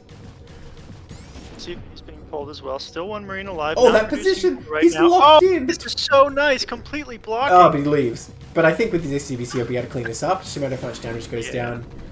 Yeah, and he does manage to push it back there. But I mean, for 6 Lings, that's already huge damage. Oh my god, he's still alive. He's still at large. Yeah, actually taking the worker count lead. This is great, and such a huge pull, right? This is a lot of lost mining time. Ooh, SCV is pretty good though, so they do clean that up. Yeah, I mean, Terran also not even making SCVs during this, not making Marines until just now, so really disrupting all the Terran build. That's a big gain for Zerg here. Now we have a Hydra tank coming up. I don't see a lair, man. He's going some kind of like Hydra style without even lurkers. This is crazy right now. And you know, Terran's been set back a lot. It may just work. The TVZ Hydra bust. He may have started mining gas a little bit too late. We might see lair soon now that he has gas. I don't know, man. I expect we're going to see Hydra speed. That's more my money is. Oh, no, that's the lair. Shimmer, come on. Shimmer. He just started the gas. I wanted to see the TVZ Hydra bust, man. But okay. So he will probably go for Lurker eventually, but it's going to take a long time, unfortunately. This Hydrogen actually not going to do anything for him for ages then. You always want to get the lair and then start the Hydrogen about like 50% in the lair if you're going for Lurker. Because this this Hydra Den not doing anything for him. We're playing StarCraft 2 with a Lurker Den now. Yeah, we're a little backwards here, but you know what? Their worker count is so much stronger right now. Yeah, that is a huge economic advantage from those Lings. Now, Terran going up on 2x Academy here against 3 hatch is not really preferred. You can still potentially bust the Zerg if they don't respect the stim timing, but we do have 2 creeps up already, which can be morphed at a moment's notice, so I think Shimmer looking very solid against any stim timing here. Data says Shimmer, someone just keeps making drones if you let him. Well, I mean, it's going to be hard for Solaerran to stop him. 5 Hydras on the way, though. Lurker Aspect going to start up soon. I think what Shimmer's going to do is move the Hydras across and morph them near the Terran base, it looks like, which I think is a good move. Getting a 3rd creep even, he knows he's ahead. I think he just doesn't want to die here to Marines, which I think is very smart. And 3 Sunks is going to be enough for almost any amount of Stim Medic at this point in the game. Yeah, I like it. They have plenty of workers. They're ahead in the game. Just stay as safe as possible. Yeah, although the thing is, Zerg can't really win from 2 base only unless they attack with some kind of tech timing, like these lurkers that might come out. Terran is very happy 2 base versus 2 base, so it's all well and good to total up the base you have, but if he doesn't have a plan for a 3rd, I want to see a plan to kill the Terran. Which, you know, lurkers may be the plan. Wait, he didn't start Lurker Aspect though. Oh dear. Yeah, a little slow on any sort of upgrades. At the same time, we do have 2 Evo chambers coming down, so maybe we're just going for mass upgrades at this point. Okay, now Lurker Aspect is starting. Okay, it was very late, so these unupgraded Hydras are actually just hanging out here in the danger zone. Stim is done, I believe. No medics, though. So they could actually just get taken out if Terran realizes they're there. Scan goes down, he sees the Hydra den, he sees a bunch of creeps that haven't been morphed.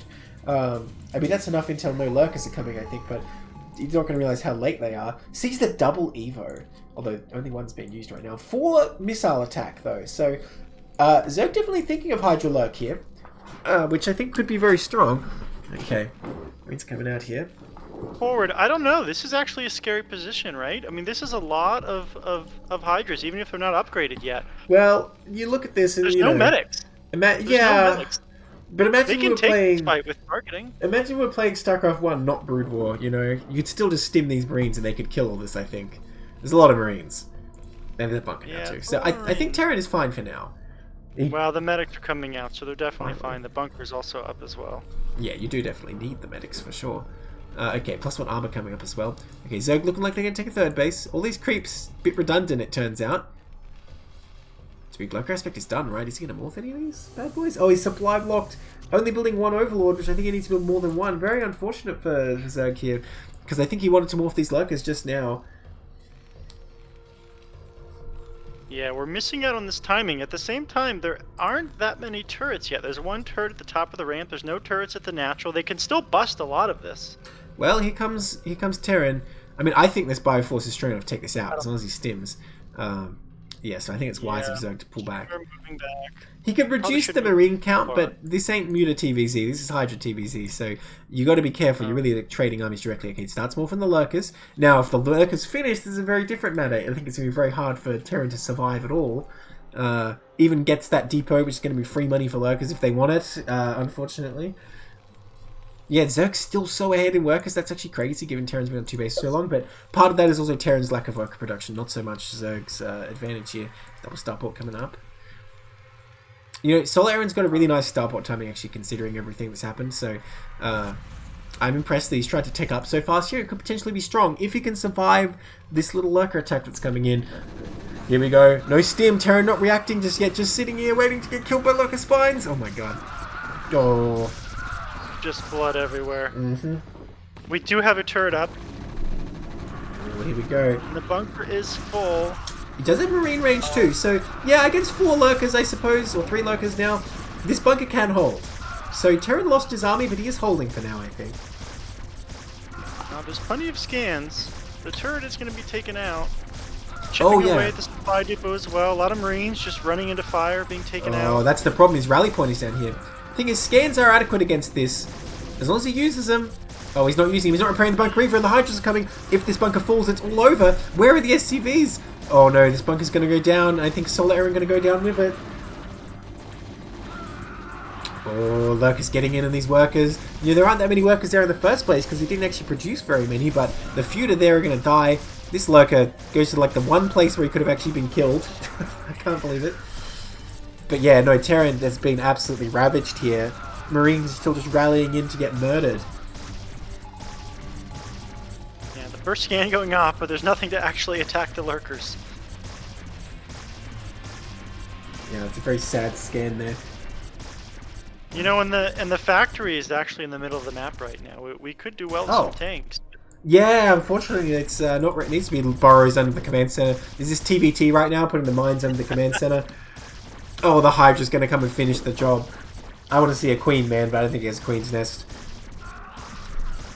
Oh, he's going to try and go up the ramp. I don't know about this. I think these Marines can actually hold this off. Yeah, they're going to gun those down real quick. Oh, but he moves in a bit. Oh, he's going for the turret because he knows if only one comsat, it's going to be very hard to stop this. Oh. Oh, and the lurker spines. Oh, he's getting up the ramp. So much reinforcements coming from Shimmer. Macroing at home. Lings continue to come out. Third base is up, but it's not droned, but he's on top of the production. I think this game is all over. Yeah, right when both starports and their control towers finish as This well. lurker just flexing on him. Ah, I guess I'll walk over to the mineral line. Oh.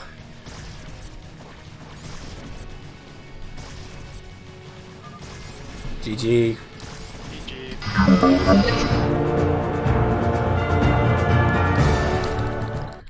Alright, well that's 1 point there for Shimmer. Yeah, I think Shimmer, well, Solaerran, I think didn't realize he was up against Overpool and didn't really know how to position his Marines and stuff. So Shimmer taking a lead from the very beginning in that game. Very impressive. Yeah, that S.C.V pull was pretty monstrous, and actually Shimmer was macroing behind it a little bit. He built drones behind that. Yeah, I mean for sure he ended up banking a bit, but definitely we can say he was doing a good job of kind of getting his macro up while he was completely halting his opponents. Because both of them had to micro that situation, but Lana was not Lana. You're Lana. What am I saying? Shimmer was able to actually make stuff behind it as well. So very impressive. Alright, in the top right, in the green, pale green, actually, would you better than that? Yes, in the red, we have Shimmer, and the bottom left, in the blue, we have Solaerran, here on Eclipse. We have another TVZ, currently Shimmer here, up 1 game. Can Solaerran bring it back for Notorious S.C.V? Or will Crimea Reaver take their first series tonight? I don't know, man, Shimmer's looking pretty strong. Data says Shimmer never switches to only army. Well, what about once he has like 80 drones? Did he make only army then? Shimmer's definitely a drone macro-y type player, and I think that's where his strength usually lies. I know he's been working on this on this lurker bus though. Okay, well, I know it's something I'm not impressed by the lurker timing, I have to say, because he supply looked himself and there's the whole hydrogen layer issue. So I don't think his strength for necessarily hitting a timing and killing with lurker. I think it is true that he was able to get a lot of economy though and get ahead of his opponent, which was definitely made the difference. 100 drones gang? Oh god, don't even say that. Oh man, I have those games. Yeah. I've had those games casted. Oh dear. Well, I have had 100 SCVs in various games, which is a bit of an issue. In TVT, it's not so bad though. Yeah, they are. They can fight. They are better than drones. That's true, but it depends on the matchup. In TVZ, they kind of can't do much. It depends. We should make this a CPL prize. Who can make the most drones in an official CPL game and still win? Okay. Yeah, you have to win, Daddy. You have to win. That's the condition. I had a game casted against what's his name? Chess. I think? Yeah. A Zerg player, and I think I hit like 104 in that game. Wow, not bad. That is a lot. Yeah. Okay. We got an overpool coming up again, by the way. So I think this is how Shimmer likes to play it. And I think it's good to insulate yourself against cheese. If you know your macro is solid and you don't need an early game advantage, I think it's a good way to play, just to play it safe. Gets that hatchery all the same. Really, overpool does not set the Zerg back that much. You can still play an absolutely normal game, even when we're talking about like tier 0 level. It's not really an issue. So I'm a fan of just playing it safe and also punishing Terrans who don't know the difference and know how to respond. Look at this, he's even going to try and delay the barracks here, though it is almost done. Ooh. Okay, he's going to finish it. That drone is out for blood. And you know what? This is a lot of lings on the way. We made 8 lings this time. Oh my god, he's not letting up, man. That SCV. Someone stop this drone. Oh my god. Is anyone going to fight back? Worried. Okay. I'm getting worried for Solaerran because we're not having the SCVs pulled to the ramp. Oh yeah, this is just a distraction. Across the map already. You're right. He's like Terran's focusing so much on this, he doesn't even realize his scouting SCV got killed. I didn't even see, but he hasn't even processed that it's overpool. 2 links coming across piecemeals. That didn't really save their lava, it seems like. But here we go. Gosh, and the Marines coming down the ramp at exactly the wrong time. Their safety was on. They off. didn't think there were going to be lings here. Oh no. Oh my gosh. I think this game's over, dude. He's not even building Marines. And he's got so much minerals backed up. I think Solaerran's just sitting here like, wait, what? I think this is it, because he's in on the production. He's going to do so much damage to SCVs. Lings actually being rallied this time. Shimmer not actually making drones, just rallying Lings. And Shim recognized when there's blood in the water. Yeah, I think this is over, man. He can't keep that Marine alive. Oh, no. Takes it out. Yeah, I think Shimmer realized from game 1 that his opponent doesn't really recognize Overpool and know how to respond, so he pulled the trigger here, made so many Lings. This barrack's going to fall pretty quickly. That Marine, man, don't provoke them, don't make them mad. Okay, all of the SCVs being pulled at this point. Solaerran does have a lot of money, so they can continue to make Marines without actually mining. That is true, but I mean, all the SCVs will be dead soon. Across the map. Dude, the barracks are going to be dead soon at this rate. Yeah. Yeah. A lot more Lings coming, oh my god. Okay, that's a lot of Lings. Dude, this barrack's is actually going to die.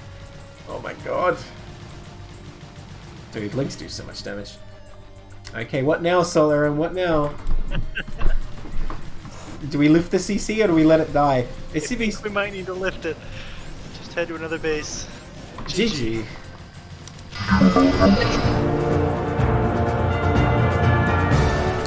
Well, Shim with the 2-0. Yeah, very convincing. Very strong. Very strong indeed. I think a complete mismatch there. Really, Shimmer showing us some really strong overpool play. I mean, there were definitely issues, I suppose, in game 1, but didn't get to see any in game 2. Alright, we're going to go for a quick break before we start our 4th series of the night, which is going to be good, I hope. So see you guys soon.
Alright, welcome back.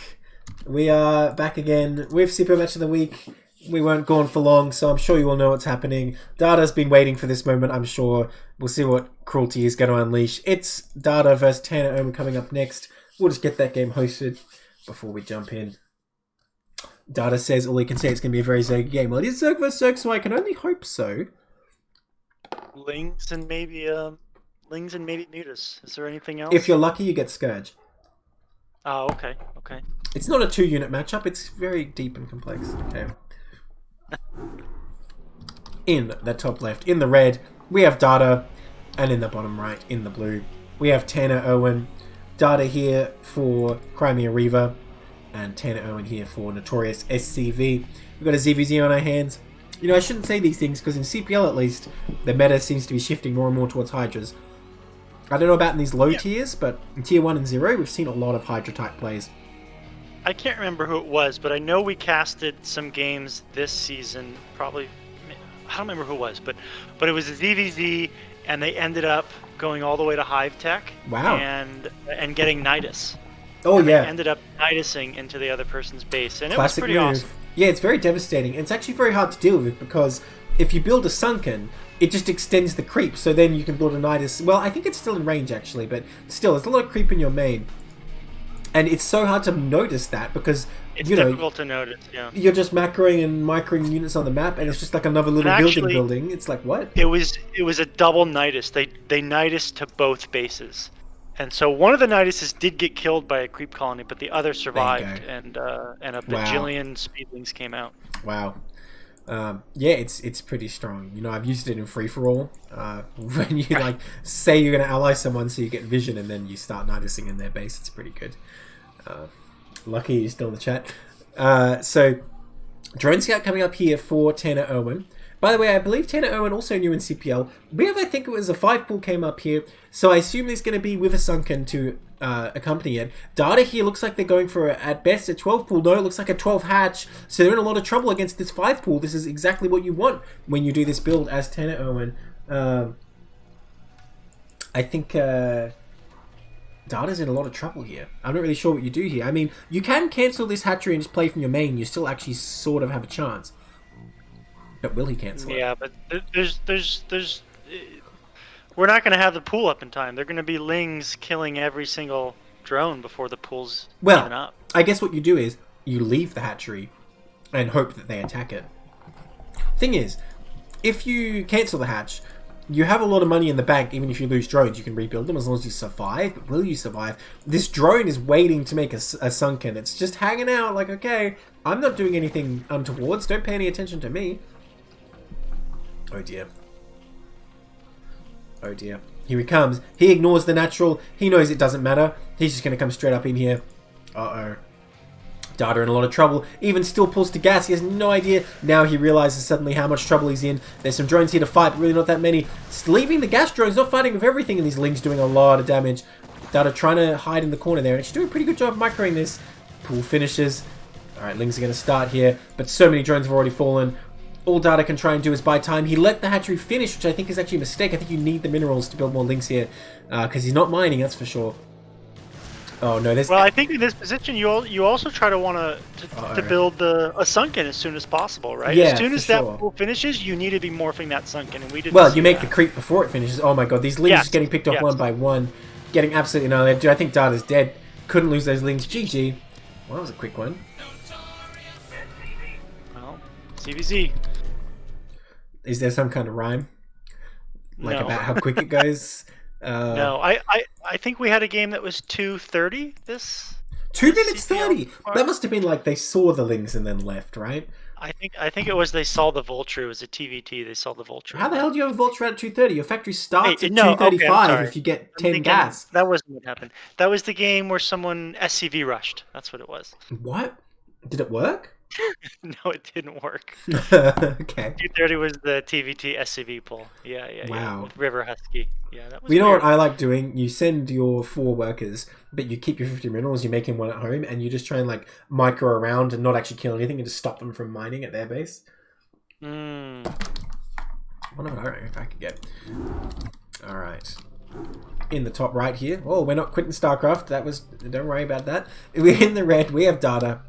And in the bottom left, in the blue, we have TannerIrwin stealing game 1 very quickly with a 5 pool on Vermeer. But now we're on Eclipse. They're going to know exactly where each other is, so if Data wants to scout for an early pool, he will be able to find it. But at the same time, Tanner knows exactly where to go if he wants to pull it off again. So far, drones being made. We'll see. Okay, nothing happening right now. So that's always a tough position to be in, right? You've just been 5 pooled, and now what do, right? Do you play safe? Do you play greedy? You got to be wondering what TannerIrwin is willing to do in these games. True. Well, when it comes to this map, you do have a ramp, so going 9 pool is okay. The thing is, anytime you're going... oh man, this drone's idle. That's not good. Anytime you're going 1 base... Sorry, pool before hatch is what I mean to say.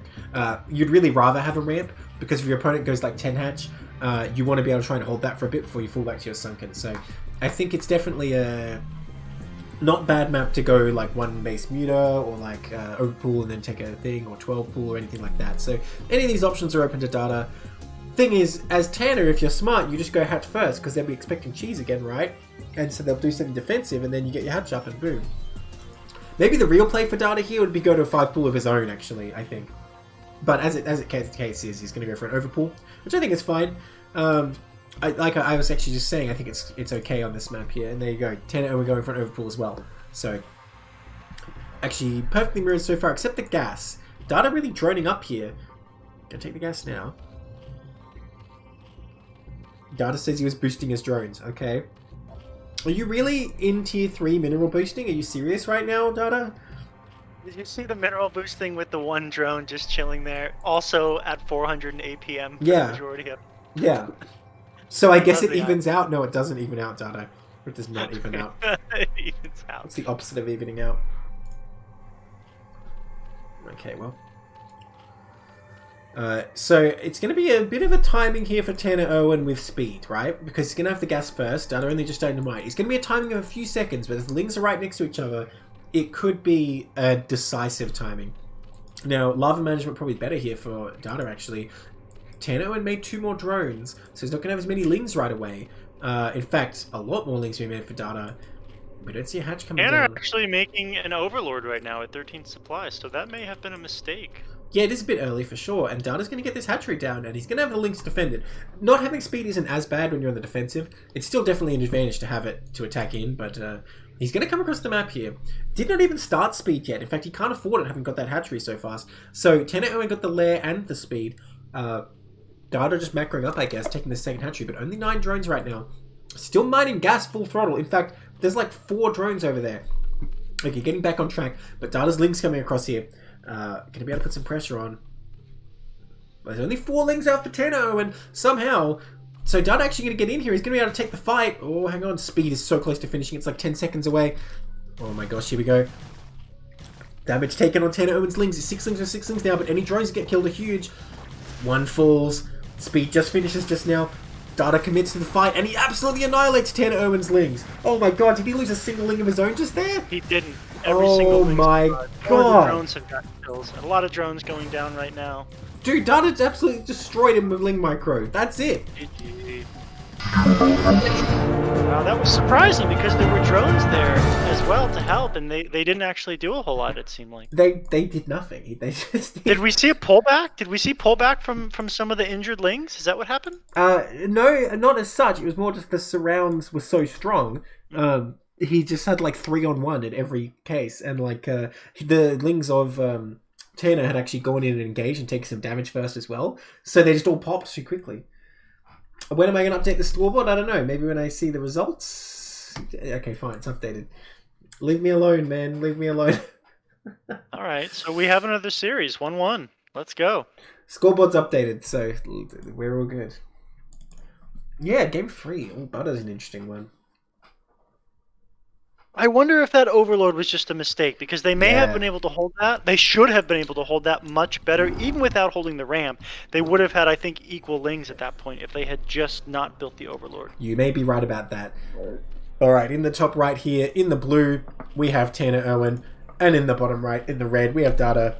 Currently 1-1. Now, here on Butter, I think 10 hatch is a very strong strategy. 10 hatch in base, that is, because it's long rush distance. So a 9 pool is not going to do anything against that. And it's flat map, no ramp. Well, I guess you can't say it's flat map because look, there's high ground right here, but there's no ramp at any rate. So it's a lot harder to hold that. Now, I've seen some very nice link concaves even at that regular choke though, so it's still a possibility. But TannerIrwin's like, no, shut up. I don't care about any of these deep strategies. We're going 5 pool. Shut up, Neblime. What are you talking about, 10 hatch? 10 hatch, I'm going to win 100%. Well, I find it hard to imagine that Dada's going to try to go 12 hatch again. I just don't see it. Could happen. So far. It could. If it's 9 pool, he's going to be in a really good position there. Oh, it is 9 pool. Okay, that's very good for Dada here. Especially with this long rush distance. I don't know quite how it times out, but I imagine Dada's lings might even be out by the time TannerIrwin's get here. Yeah, I think as long as he makes sure he builds the lings and you know, is saving the larva for that, he should be completely fine.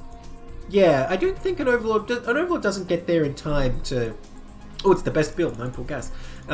Overlord doesn't get there in time to see the lings hatching, I don't think, with 5 pool. No, I don't think so. So he won't actually know, because he's not going to send a drone scout with this. You don't really want to send a drone scout with this, right? Is he going to save lava? I can only assume so. It would make sense, especially if he's going to go for speed right away. Now 6 lings coming up here for TannerIrwin, not wasting any time. Where's the second Overlord? Yeah, he's saving larva. Yeah, second Overlord. That's I'm just saying he's going to need one soon, TannerIrwin, if he's going to keep rallying lings. Okay, 6 lings come out.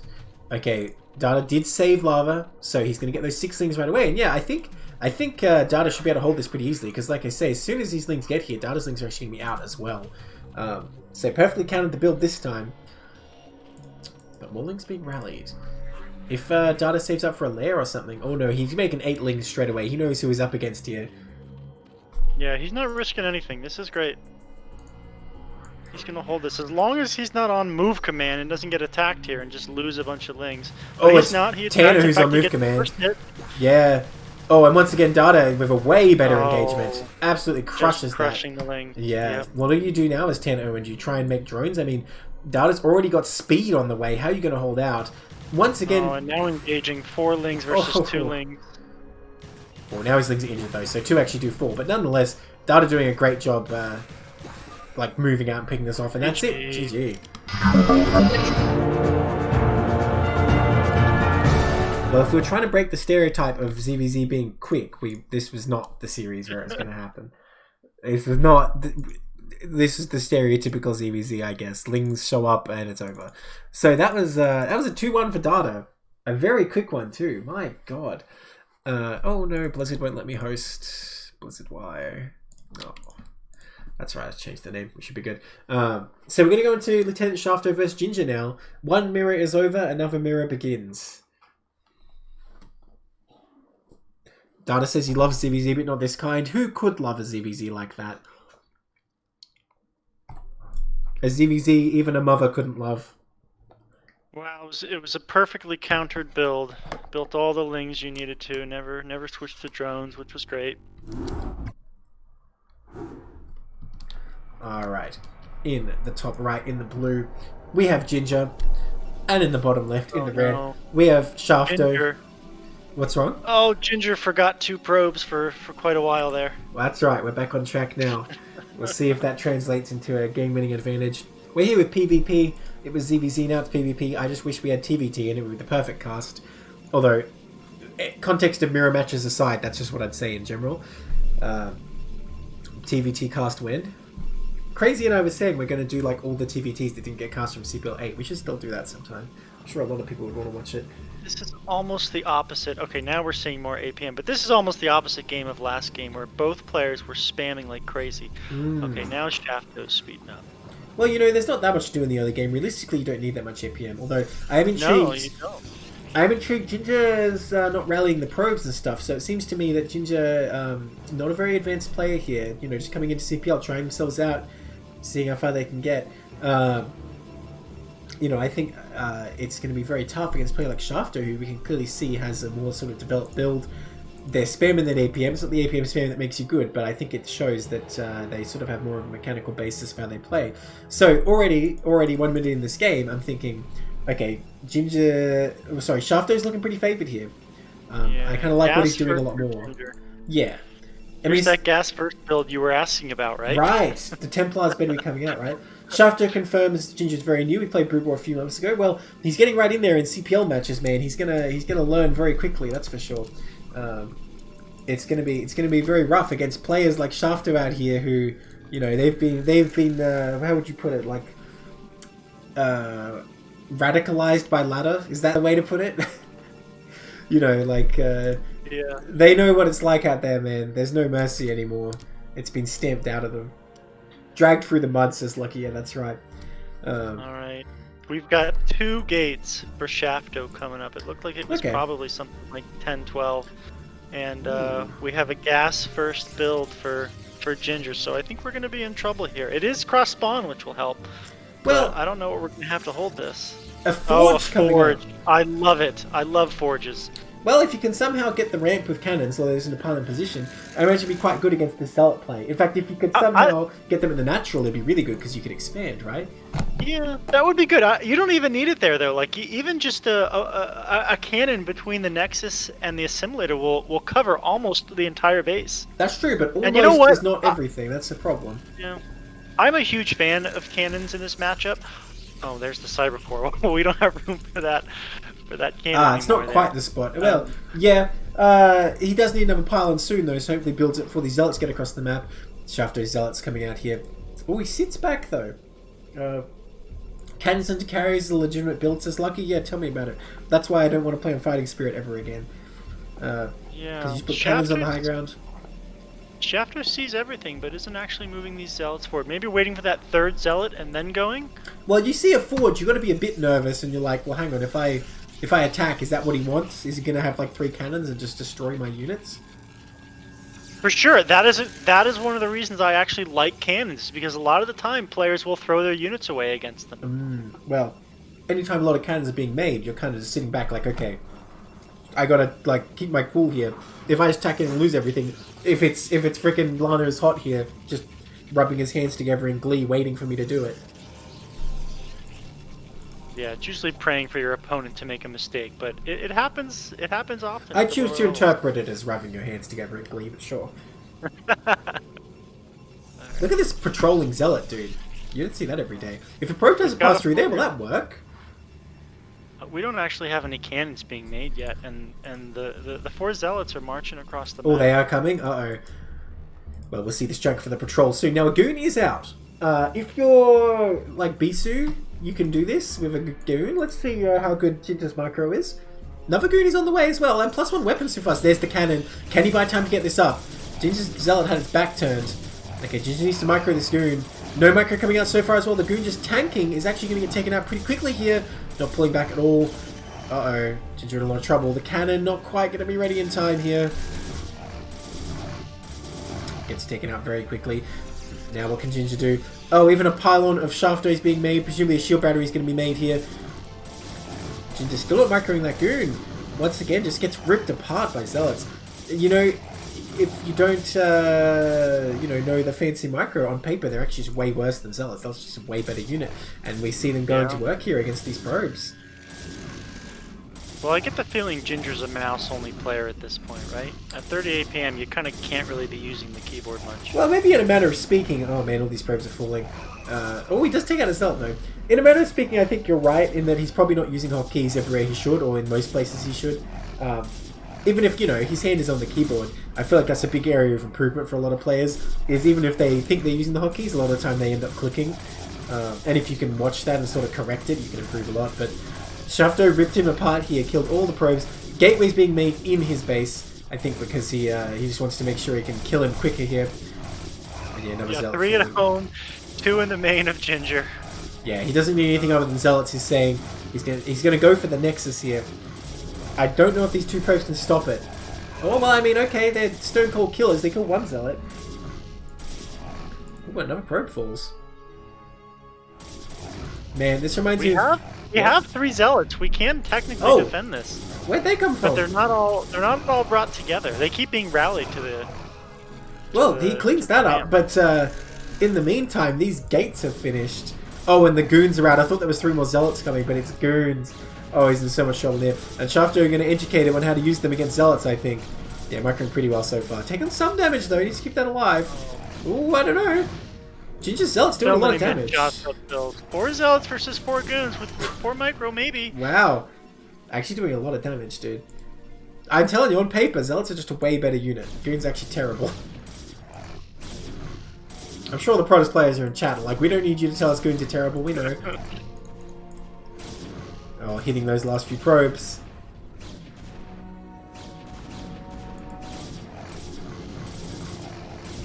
Okay, Zealot gonna get taken out here. Going for the pylon, which never really works out, because Shaftoe can just make another pylon here. In fact, that Zealot's getting taken out. GG.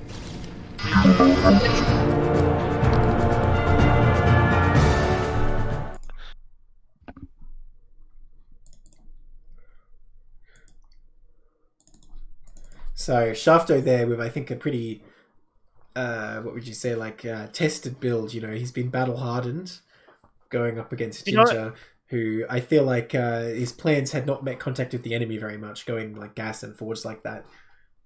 You know, watching that game, though, I think we can all somewhat relate to that, oh, right? For sure. That is all how we started the game. Nobody knew what they were doing. We all did exactly that. And by the way, we all built forges because we knew how much better cannons were than our ability to play the game, right?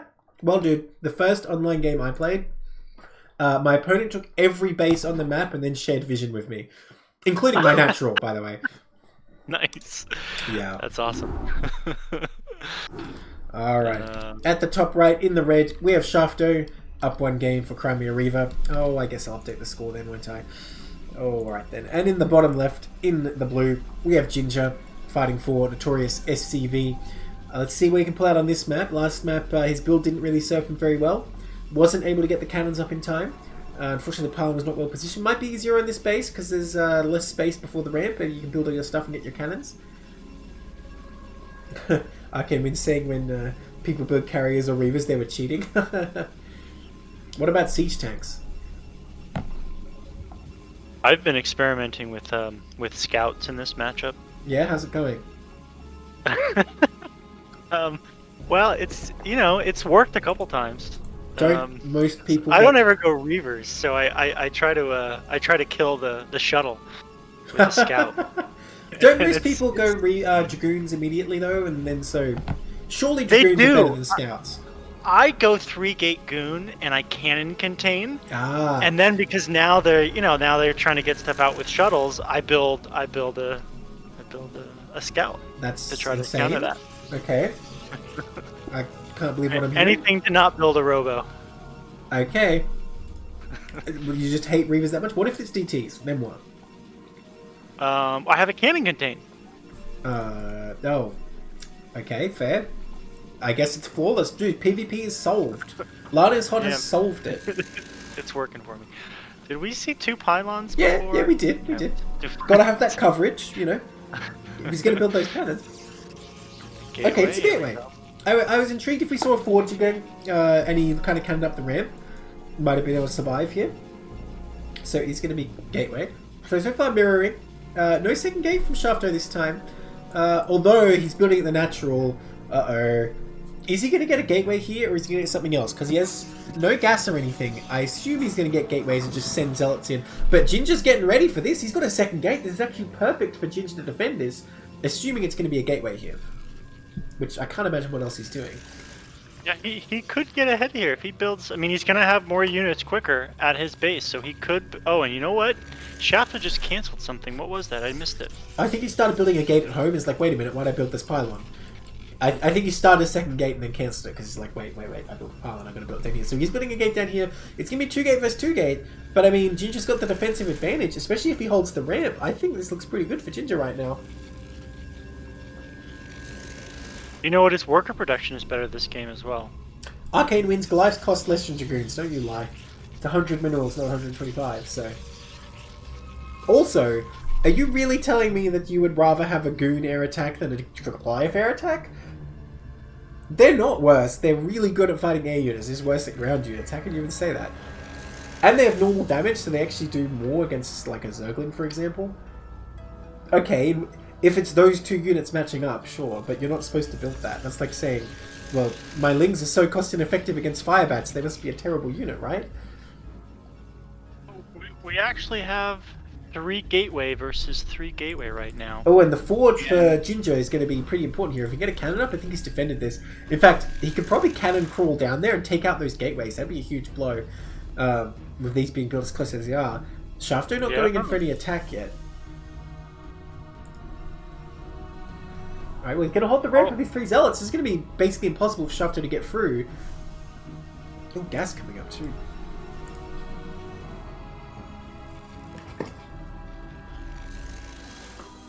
Yeah, Arcane wins. If you want to see some funky composition, it's up to you. So how do you do it about tanks? I don't even... Okay, so let's...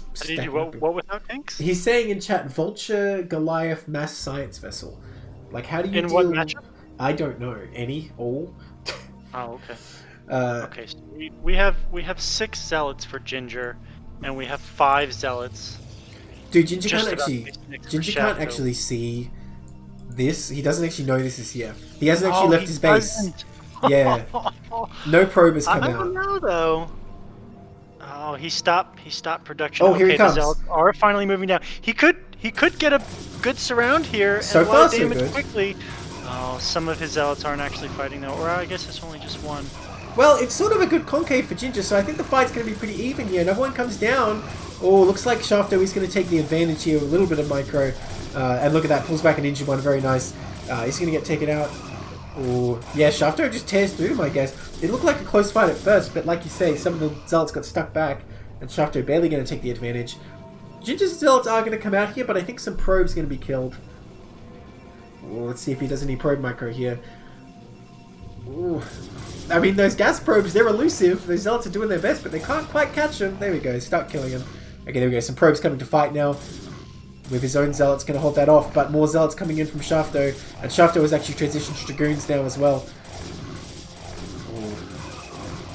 Yeah, I think... a lot of targeting going on for Shaftoe as well. Yeah, really nice micro there, keeping that injured zealot alive. And he's going to pick off 3 of his opponent's zealots, losing only 1 of his own. Probe is doing their best. Are they going to kill that guy? They do. It's always impressive when a probe kills a zealot. But I think enough probe damage is going to go down here. Well, you know what? Good probes around as well. Ginger cleans that up better than I would have thought. Still trying to make zealots his own. +1 armor coming up, but now the Dragoons are in here. And how are you going to keep these probes alive against this? This is going to be a massacre. Oh no. I'm sure this is Data's preferred viewing content, probes being massacred. Oh, the zealot's getting in though, and you know, Shaftoe having a hard time microing against him. It's like range yet. It's just okay. Range just has finished. He's pulling back here. Okay, Shaftoe microing as best he can. It's hard with all these zealots though. They're actually getting good damage in. It takes a long time to kill him. You know, on the bright side for Ginger here, he's actually building more units. Yeah. Okay, Shaftoe is finally queuing up some more Dragoons. And well, there are some Dragoons natural. Before those zealots ravaged his probe line, Ginger was actually ahead in workers, by the way. So, you know, the macro not necessarily not there. It's just he doesn't have a clear build, right? I mean, people on Notorious S.C.V need to help this guy out. Give him a proper build, and I think the results will be very good. Because, like I say, I think he's macroing quite well, really. Continuing to make probes as well. It just shows sort of the advantage of like, sort of knowing the metagame. And like what sort of matches up against what is really all Shaftoe has going from here. Because what is Shaftoe doing? He built 3 gates down here. This is nonsensical. But he's targeting the gateway though. Yeah. Well, it's not meta to get a forge immediately and get 3 gates solid in your base. Arcane wins. I don't know. Peak PvP. Okay, Zealot's getting taken out there. It looks like these goons are under attack, but they're going to clean this up, I think. Yeah, micros them around like that again. And it's very hard to deal with this with just zealots. Oh, they're surrounding them. They pop out there like on all sides, those poor zealots. So do you reckon Ginger's zealots die and they come back in Shaftoe's Dragoons? Like, okay, I guess I'm on this side now. At this point, there's just so many goons. Okay, yeah, he'll probably be able to depower everything here in a minute. Shaftoe not actually moving up here. It's actually supply blocked. Sent the zealot from home somehow. This is the 1 pylon. Well, he depowers +1 weapons, but +1 armor actually got finished here for Ginger. Wait, is that middle gate depowered now? It is. Tragedy. 2 gates depowered, and Ginger leaves the game. GG.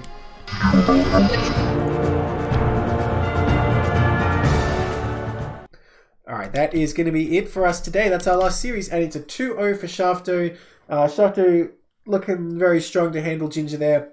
And yeah, like I say, people on Ginger's team, I think just give him a bit of help with, the specific builds. Maybe show him some pro games or Let's Learn StarCraft, so he has the sort of idea of how things look like, and I think he'll make a lot of progress very quickly. Arcade says he's a chat gremlin. Thanks for joining us, everyone, today. I think we finished quite a bit ahead of time, so I don't think Ern is starting up just yet. Feel free to correct me in the chat if I'm wrong, Ern. But at any rate, he will be starting up sooner or later, so keep an eye on the CPL streams chat for that. And when he starts, please come along and join him. We'll be casting more CPL games. But that's it for Match of the Week. Thanks for joining me, Lana. Thanks for having me. Actually, I have one question before we go. Who is Lana? And why are they so hot? Oh, come on. You know the answer to this. You don't know the answer? No, I don't. Oh, Lana is from it's Superman's high school crush. Oh. From the TV show Smallville. Oh, okay. But he grows up and goes and hangs out with what's her name? Yeah. What's the other one? Lois Lane. There you if go. You look at my picture in Discord, it's her. Oh, okay. I've never seen Smallville, but I feel like that's kind of sad because they're not going to stay together. I mean, you can see the future. Well, she kind of went crazy, so it's okay, all right then. It's okay. Not a big deal. That's even sadder. All right, that's it for StarCraft. Anyway, we could talk. I just liked her when I was, 15 years old. Fair enough. We could talk about Superman all day, but StarCraft is out there, man. It's either play or be played. We're going to call it there. Thanks for joining us, everyone. See you next week for Match of the Week. And don't forget, hang out for Ern's stream.